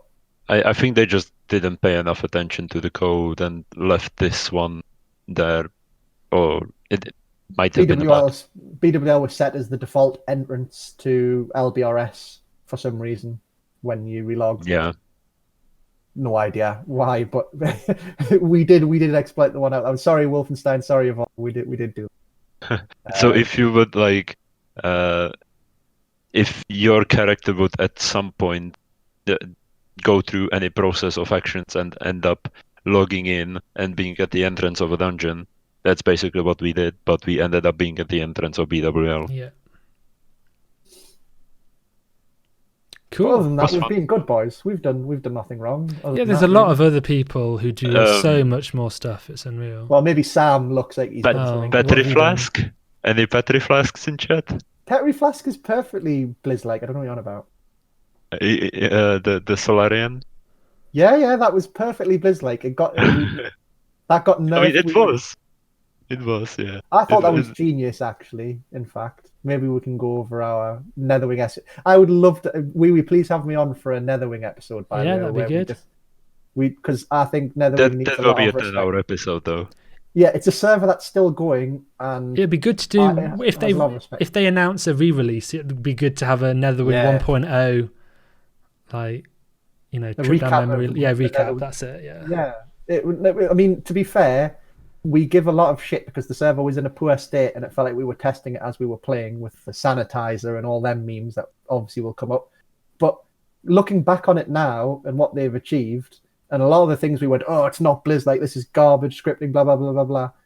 It's been proven right in Classic. Like a lot of the things like the bosses thrashing, batching, the way bosses thrash at you, where if you haven't hit them when you pull them for a while, bosses skipping over mechanics around them, all these things that Netherwing implemented correctly, which we said was not Blizz-like, turned out to be actually Blizz-like. And every time I play Classic, I look back at Netherwing and go, that was actually a really damn good server. It really, really was. And I'd love to just like come on and talk about Netherwing for God knows how long. We gave Netherwing devs a lot of scrap, let's say. Yeah, we did. We unfairly give them a lot of shit, but they put in all that effort for free. Well, they did start, charging people for stuff, and no doubt made a healthy bit of pocket money from it. But until that point, when we were still playing, they did all that stuff for free, and we give them a lot of stick. So if Wolfenstein and Revolve ever watch your stuff, TSW, I want them to know that their server's class. Dude, get them on for an interview at some point. That'd be cool. Get them on. Yeah, that'd be good. Hopefully this podcast goes like mainstream and we can get some obviously. episode 2 PewDiePie interview. Let's go. Calling it now. I told my mates I was going to be on this, by the way, and they all said, oh God, what is it with, like, mostly the lasses were like, oh, what is it with like 30-year-old men thinking that they're interesting enough to make podcasts? I was like, wow, I feel personally attacked. Like, who did you tell, or who told you? Just like normie friends, like a group chat. Dude, it's 2020. Podcasts are everything now. Everyone has a podcast. Do you exist if you don't have a podcast? Like, come on. Yeah, I mean, Karen loves it, but there's like a meme on Twitter about like 30-year-old men thinking they're interesting enough, and they all podcast about whatever hobby they're into. But luckily, the only 30-year-old uninteresting man is you here. So. Yeah, I know. Thank you. 2/3 in the clear. Yeah. I'll come back in a few years and then I'll give you. But it's when you have single-digit viewers and you've made it to your 1,000th episode, and they're all 2 hours long. Which there are plenty of podcasts on. We're adding to the bunch, I'm sure. Yeah. Right, are we going to continue? Is this going to be a long-form podcast, or do we want to call it quits here? I'm staring at the World Buff coordination channel on our Discord right now. We're waiting for the Azure. We could go until Azurago spawns. 18-hour podcast. Let's go. I mean, I feel like we've already rambled incoherent. Well, at least I have, about all the stuff. Let's briefly, as brief as you want, go over your two guys starting playing World of Warcraft, just to finish one topic throughout. An actual coherent topic. Yeah, sure. Go for it, Sam. Yes, go. I think I actually went through it. I mean, you have actually. That's true. Yeah. How did you learn about World of Warcraft? Who told you? Oh, I knew about it. I was like, I don't even know who told me, but I was like a lot in Warcraft 2 or all of the Warcraft series and StarCraft. So I was like keeping up with what Blizzard is putting out. So as I said, like as soon as World of Warcraft came out, I went there to buy it, but I was told that it needs internet connection. So I was like, oh well, never mind. Shit, and then half a year later, I got burned disc of a classic and started playing privates. Do you not remember those free AOL internet discs that they used to hand out? Free AOL, bro. Was that you? Is this boomer? Are you guys too young? Damn, I remember. Welcome to AOL. I remember that. There was like baskets outside every shop. Like even the garage at the bottom of my street had a basket outside of just free AOL disc, and you just they basically said, "Do you have a modem?" Which admittedly most people didn't have, but if you had a modem, this was their way of trying to get you onto their internet. And they said, "Oh, here's a month's free of internet if you install this and CD." Oh, okay. Yeah, we definitely did not have this. But I'm revealing my age here, aren't I? Yeah, that was like all over back when I was dial-up. I went through a few of them. I remember when we had dial-up, my mum would always say, "Disconnect it before you hit an hour," because apparently, like because it's like a phone call or something. Oh, like the rate goes up after an hour. My uncle was convinced that's never been a thing, by the way. Has it not? ever. Okay. No, I'm pretty sure that's never a thing, but a lot of older people think that that's how phone calls work. If you don't go over a minute, it doesn't charge you. Because I'm trying to download 20 megabyte PSP games for my PSP, and then I'm like, shit, it's been an hour, dude. It's 80% complete. Yeah. I'm like, Yeah. oh my god. We've actually, I think at that point we've had dial-up, but it just wasn't good enough. So, and oh man, we were getting so many calls on our home phone. So every time we would get a call, fucking DC'd. Really? Get off the phone, Mum, I'm in a StarCraft game. Yeah. Yeah. Yeah. Yeah, well, that was we had a dedicated. We actually got a separate line put in for the dial-up, but I was so slow to get broadband. I don't know why. I was the hottest kid in the fucking block when we got the the separate line for dial-up. What do you mean your mum doesn't have to get off the phone when you're playing a game of whatever? And it's no, we can do what you want. It's your own internet line. Wow. And then broadband came along a few years later, and I was like, please download stuff for me. I'm poor. I'm still on 56. Yeah, I was one of the kids that had ADSL very very soon. So all the kids came out to yours, right? Yeah, I was the guy that was burning all the fucking CDs and everything. You were the one who subjected your computers to LimeWire viruses. Yeah, most likely. I'm not old, I remember this. You can probably tell I'm 26. I can remember the first time a LimeWire download hits 100 kilobytes per second. You're cutting off, Ruby. Oh, sorry. Oh, now Am I good? Am I good? Yeah, you're good now. You're all good, my end. So the podcast is perfect. True. You can probably tell that I'm 26 years old or thereabouts because I remember the first time our LimeWire download hit 100 kilobits per second, and it was oh my god, it's so good. And whenever anyone older than me is in the conversation, they're 100. I remember fucking 1 kilobyte per second. Yeah, there's always. But still, I mean, every time I bring up that 56k was my first dial-up connection, there's always my cousin or something going, 56k was the hottest thing ever back then. You don't know how lucky you were. I was on 8 or whatever. We were on tape cassettes. Yeah, we had carrier pigeons take archives. Yeah. Dude, I remember when my torrents always reached 256. I'm I'm chewing, boys. Big gamer, yeah. I don't want to be rude and mute myself, but I've got one of these new bougie coffee machines here, and it makes an almighty brrr sound when it's going, and I kind of want a coffee. Yeah, just mute it and go. No, I'll be good. Before you do, tell us how you started playing World of Warcraft. Oh, right. Well, after the night elf, male night elf rogue at my cousin's computer when we came back in from. I don't even know how I got in the pubs when I was the age of 12, 13, but they let me in. Came back. Irish, man. Irish, what are you on about? Nicky, no? No, Nicky's Geordie, and this is my cousin Jim, who is also from Jimbo, yeah. Jimbo, yeah. But this was he went to uni at Leeds, and I went to visit him for a week, and he said, look at this game I'm playing. I watched him do Molten Core one night, and then the next day I was like, Jim, I want to make a character. So I made Led, the night elf male rogue, and got to level 7. And then when I got home, I immediately said, Mom, I want World of Warcraft. Mom, it's amazing. Ended up going out. Little did she know. Yeah, little did she know she ruined my life. Get World of Warcraft. I played that all the way through GCSEs and A-levels. Somehow managed to come out with 3 A's in my A-levels in maths, physics and chemistry. Don't know how. That was during the height of TBC when I started to take the game seriously. So got my A-levels, then went off to uni for 5 years doing my masters in physics, still playing World of Warcraft on and off. And then towards the end of that progressed to playing private servers. After Wrath of the Lich King came out and was done, I was like, I don't like Cataclysm, it's garbage. I want to go. I love TBC. At that point, I was like, why didn't I just stay on TBC? It's the best thing ever made. Started playing every TBC private server under the sun. Probably played with TSW here without realizing. That'd be fun. Yeah, probably. Almost certainly seen each other and not realized who we were. Played TBC private servers ever since that point.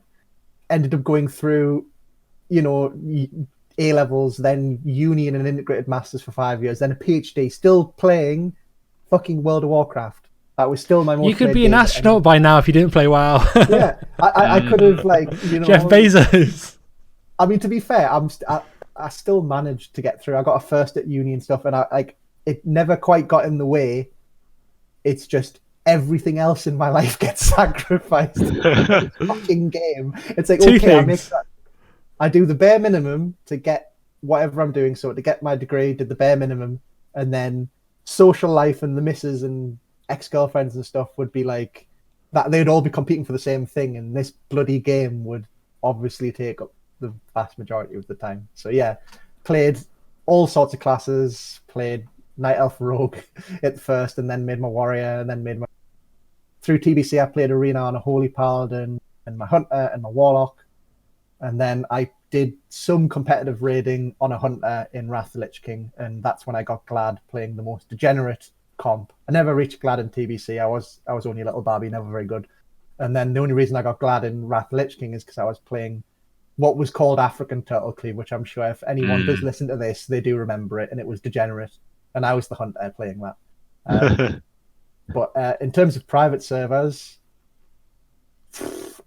very little in terms of vanilla. Nostarius was my first serious one, other than like fun servers like you, Sam. Played the odd fun server. Even hosted my own server for my friends to try and get them to play. Give my level 255 and give me... like there's devs versions of like Warglaves back in vanilla. Do you remember them? Yeah. I couldn't stand those servers, man. Yeah, give myself them, and then obviously TBC private servers. With, to be fair, the first one I actually took seriously outside. So I played arena tournament. I played all the realms for arena, but the only time I took PvE seriously was gummies. So I made a gnome warrior hoping to just do arena, and this is where I met TSW. In fact. Funnily enough, I hadn't heard of TSW at all, even though if you go on YouTube and search for TBC videos, which I should have done, your name comes up, but I didn't know who you were. My missus knew who you were. She watches your bloody videos in bed. I have to listen to your voice in my bed, in my bedroom, you bastard. I remember when you were saying that. Yeah, because my missus was trying to take interest in what I was doing, and she was Googling TBC videos. And obviously your bloody videos came up, didn't it? So I was like, and she didn't tell me. I was just falling asleep, and I could hear your voice. I was like, have I been raiding with this man for too much of my life that I'm falling asleep listening to him? What's going on?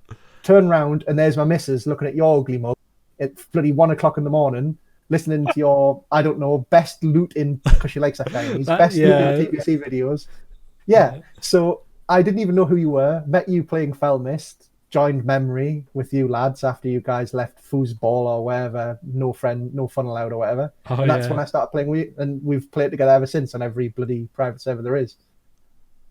Yeah, good times. Until the moment where you didn't join us in Classic and you had to come with your tail between your legs, going, okay, Tyver's Praxis seems pretty good. I'll go and join them. I'll just go over my Classic launch quickly because it is a cool story. Because we don't know about it really. Okay. Where to start? Yeah, I was a bit scared playing on an RP server because I don't know how you get like banned like names and stuff. Like I've never played an RP server, so I just assumed it was. But it's fair enough if you've never played one.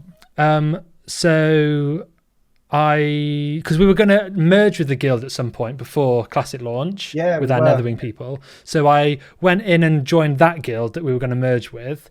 We were in groups ready to level in 5-man teams. I had my IRL friend who was with me and we were playing both here. And then the game launches and I think we're just leveling independently until we get to like levels 18 or 17. And then the plan is to start grouping and doing dungeons. But 24 hours-ish has already gone past since launch, and they've like a load of them haven't been able to sit in the queue and get past the queue and actually start playing. So already I'm like, casual guild, what are these people doing? Not even going 24 hours the first stint, or like going to bed and stuff. So they're swapping server. I've already invested 24 hours into this server. What was also annoying is my warrior got I got my warrior through, and then I started to log in with my second account. So at some point my mage alt is higher level than my main because I get kicked and back of the queue on my warrior, and like my friend Paul, who's here playing with me, he got kicked as well, and he's like, "Oh, he's going to go to bed." I'm like, "Whoa! I'm not going to bed. I'm here to play some fucking WoW." So I'm like leveling my mage above my warrior, leveling it so much quicker in like the 2 hours time or whatever. Like I'm level 8 or whatever, because I'm not in the massive bulk of people on launch as I was initially. So it's way easier.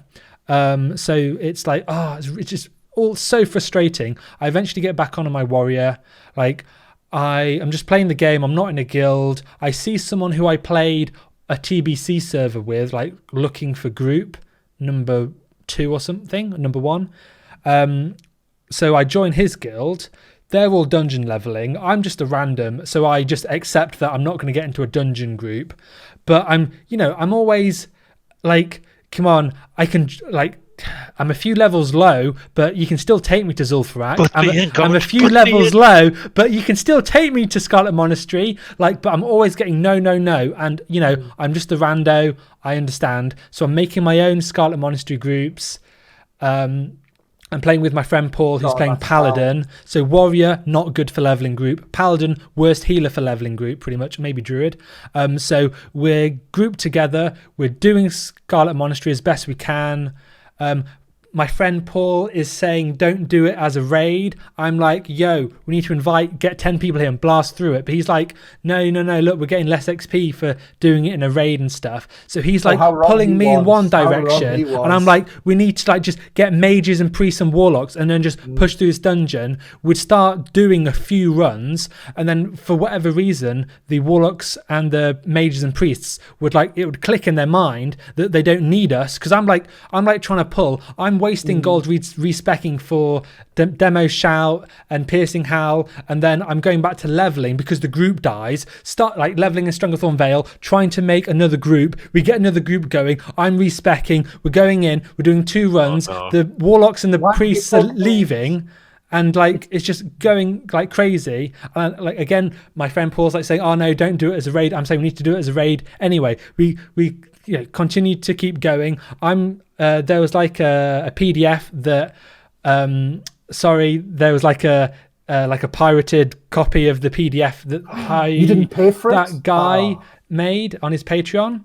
So there were like multiple versions of it. I apparently was using the most recent version. My friend Paul had an old version, which I didn't know. So he's like trying to drag us into BRD at like level 48, saying, yeah, it says here we can do it level 48. We're doing it level 48. Well, he's not saying that the PDF is doing it. He's just like forcing us to do BRD at level 48.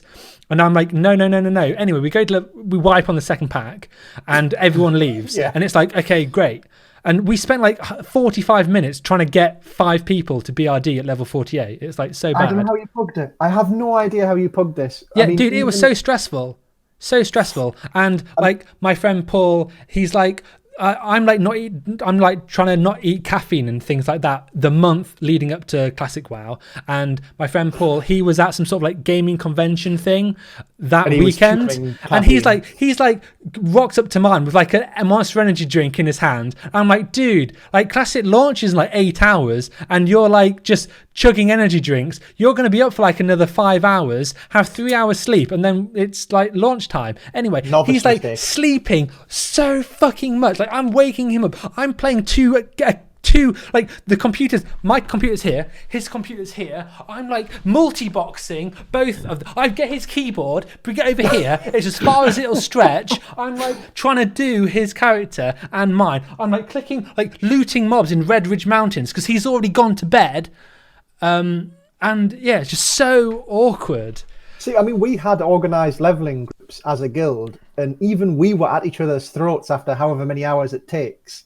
That if you had to do that with pugs and keep them together, it sounds impossible. And I don't want to throw my friend Paul under the bus, but he's like categorically like just dragging us into like the shit, like BRD, no raid groups for the dungeons, and also like he's saying that like melee cleave isn't good and stuff like that. And it's like, yeah, if you're doing SM in a raid, yeah, you can just AoE it all down. But if you're in a 5-man, you want the cleave groups. And then finally, when we're like level 50 something, he eventually admits, okay, melee cleave's pretty good. But it's like, it's so awkward, like the whole leveling we had thing. The opposite experience, by the way. We essentially had the same experience where we were constantly trying to recruit when we realized you could do it as a raid, we took our organized 5-man team, which was a melee cleave that we planned for. Yeah. It was 3 warriors.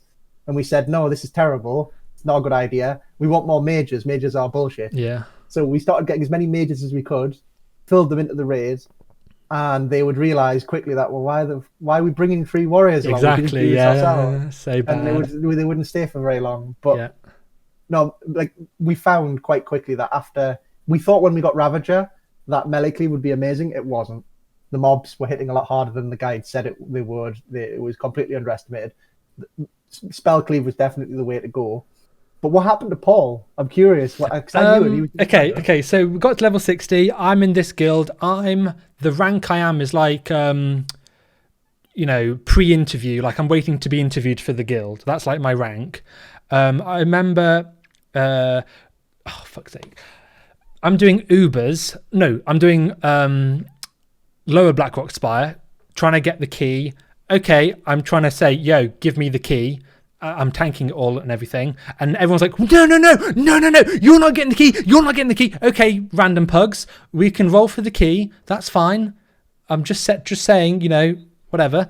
And eventually I do some semi-guild runs with like 2 or 3 guildies. And they're like, trial or whatever. They're not like the main core from like I'm in like a private server kind of guild. But there's still like loads of trials and people who aren't the core. And I'm playing with all these non-core people.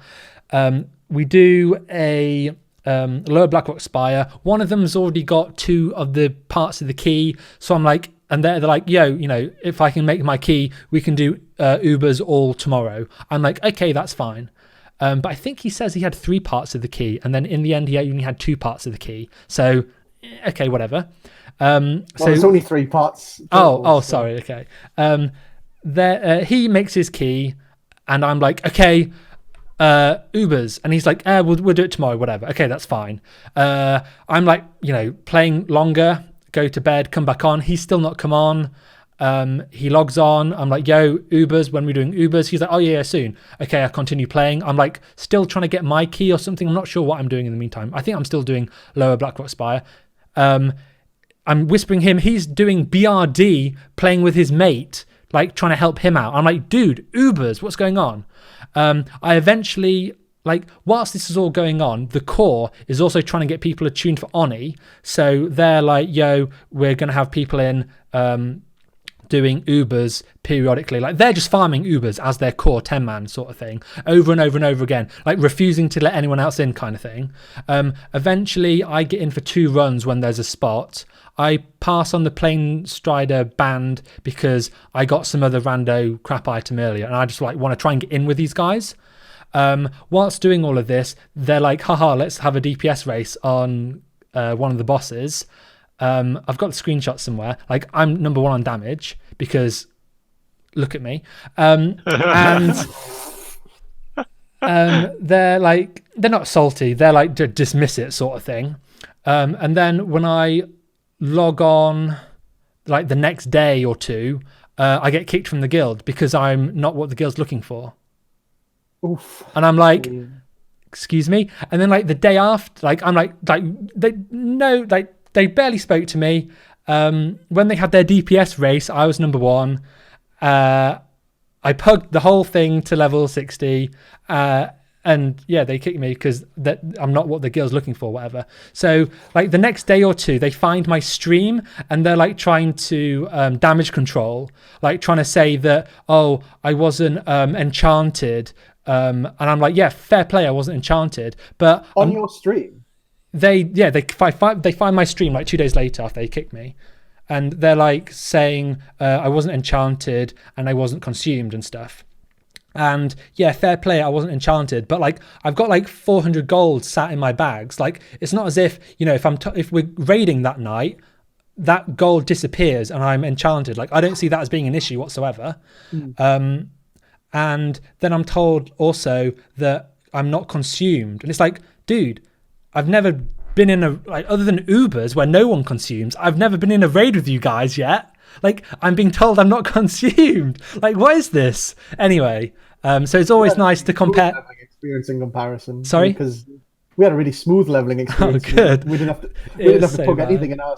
You just server. wanted to kill each other. Yeah, we wanted after to you kill were each done. other. Yeah, mostly Kev and his cat. I really wanted to murder him. Oh no. Meow. My friend Paul, he like joined some other guild and got a load of like paladin tier items, and I think he stopped playing classic. But that's funny. Like all these guilds, like desperate for paladin healers.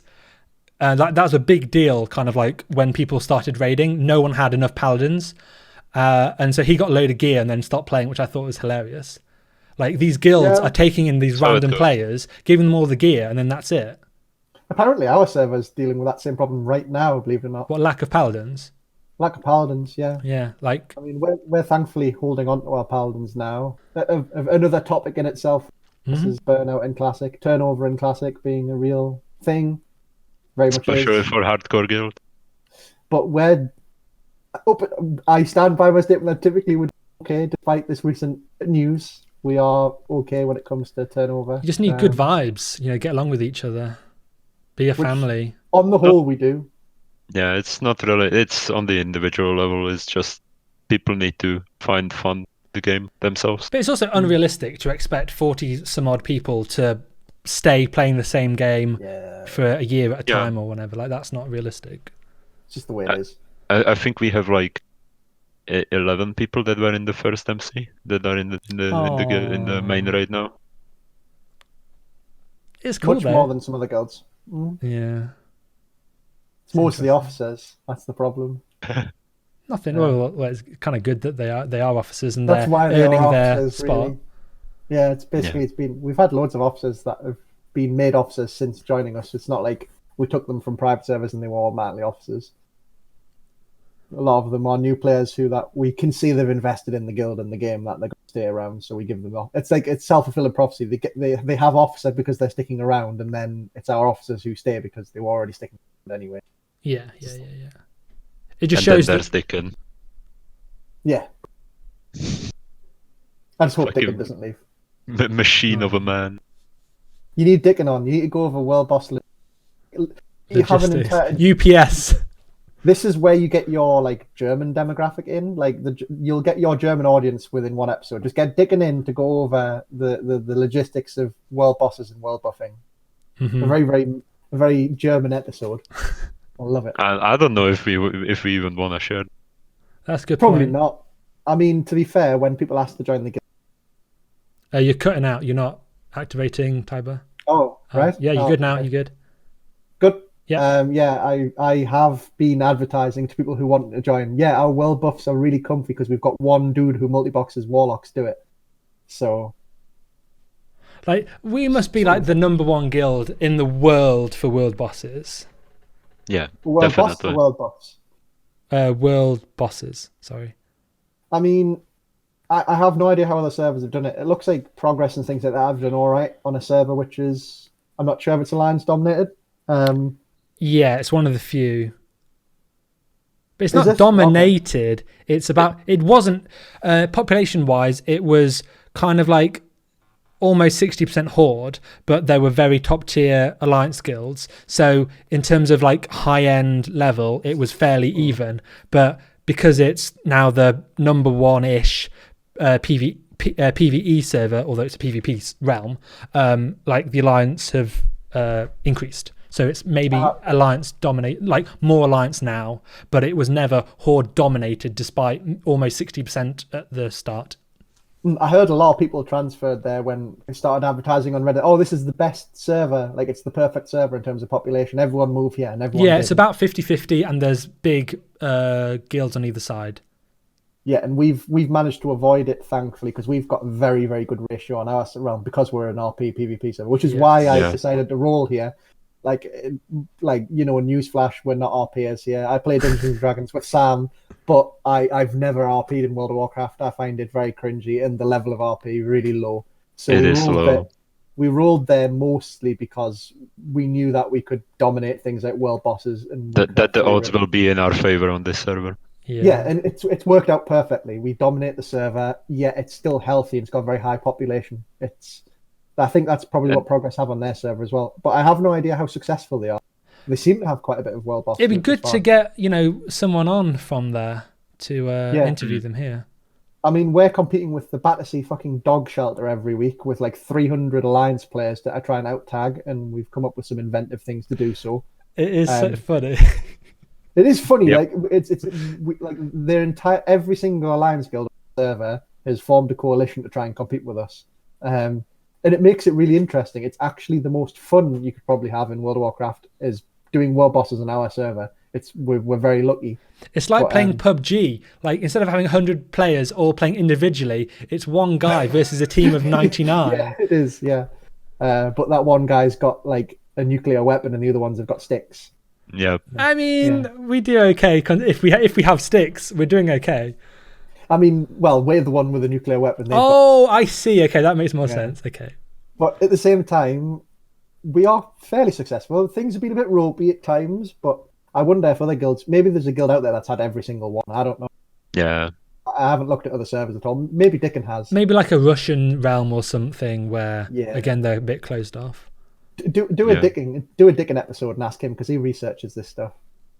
Should get Dickon. I would probably say PR in like 90-95 percentile when it comes to like world bosses and world boss loot. I mean, we've got to what be we like can top do, 5 guild, easy. For Tell you what, quantity. you can go on Warcraft logs and you can look at the top guilds and see how much world boss loot they have. You could look at how many Empyrean Demolishers, how many they have. Yeah. How many people we've recruited? I mean, I think we've been really unlucky with Empyrean Demolish. We've been really lucky with other loot though. But we've Like, been really lucky with Kazakh legs, for example, yeah. and Crown from Azuragos. I'm I blind know to it's a all other loot apart from Pussy Cloak, apparently is what it's called, Pussy Cloak, yeah. and the Okay. Empyrean Mace. Like, Yeah. it's like Westworld. It's like I don't even see it. I mean, we've what's the been- saying they say on Westworld? Oh, it looks like nothing to me. No idea. Yeah, probably. That's my reaction to Empyreans never dropping. I mean, I know Progress have like 3 or 4 Empyreans. We're on 4. Whether that's because they've been luckier than us because we've been unlucky, or they've also had lots of world bosses, I actually don't know. But Wowhead yeah, says it'd be curious to see. 15% drop rate on Imperium. Yeah, and we've had 2? God knows how many Kazakhs now. Yeah. I would say like upwards of 30-40. Oh, more than that by now, Sam. Surely. Yeah, probably. I mean, if that was the number, we wouldn't be calling ourselves unlucky with the drop. To be honest, it's not that bad. It's like 5% drop rate. We should have 3 times. We should have 6. Is that how the maths adds up? I don't know. Quickly move on. Yeah, sure. Yeah. I'm not going to try and test myself with maths. Is there anything else we we'll want to talk about? I mean, I could talk all day about the game. I love it, but Yeah. I also I think we've. like. How often Ren. should we do this? If we're in lockdown for coronavirus, we could do more than once a week if we wanted to. yeah, I've got fuck all else to do. TSW. Yeah, I'm the same way. Sam, Yeah. Yep. you're busy I mean, scouting world bosses. apart from D&D and I can do whenever. Okay. I live for world bosses in this now, apparently. So So I'm still rolling, by the way. Like, I'm happy enough with this pilot episode, so we can just yeah. Yeah. But no, TBC. I'm happy to come on whenever you want to talk stuff. cool. Fine by Well, me. we've hit the 2-hour mark, so I think that's an achievement. Hmm. Yeah, So, I'm Yeah. happy. okay. Karen will be let back into the room again. Like scratch marks on the door. Okay, well, thanks for watching, and if this gets uploaded to YouTube, feedback in the comments, please hit a like and subscribe. Maybe in the future we'll do this on an independent YouTube channel once we figure out a name for the podcast. Yeah. That would help. Yeah, any suggestions for names? Maybe this will evolve into more of a lifestyle podcast and less about World of Warcraft, but for the moment we're all playing in the same World of Warcraft guild. It'd be nice to get people interviewed or to swap out who's here to just talk to more people. Like, I think like 3's fine. Like if we get a 4th single guest or whatever, or if you guys can't make it, and if we're in lockdown with coronavirus and people are busy, we can just swap them in. I don't really mind. Fine. But yeah, it's good having you guys here. I'd like to have you on here more often. How about the We Are Not Prepared podcast? Yeah, maybe that's okay. No, it's apparently not very good.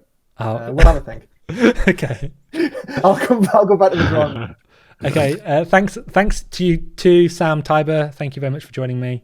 Thanks. If anyone made it through the whole thing, like, grats to you. Like, that's an accomplishment in and of itself. Use code Swifty in your next Razer purchase to get a 15% off. Oh, is that our sponsorship? Okay. Thanks everyone. Cheers. Bye. For all lads.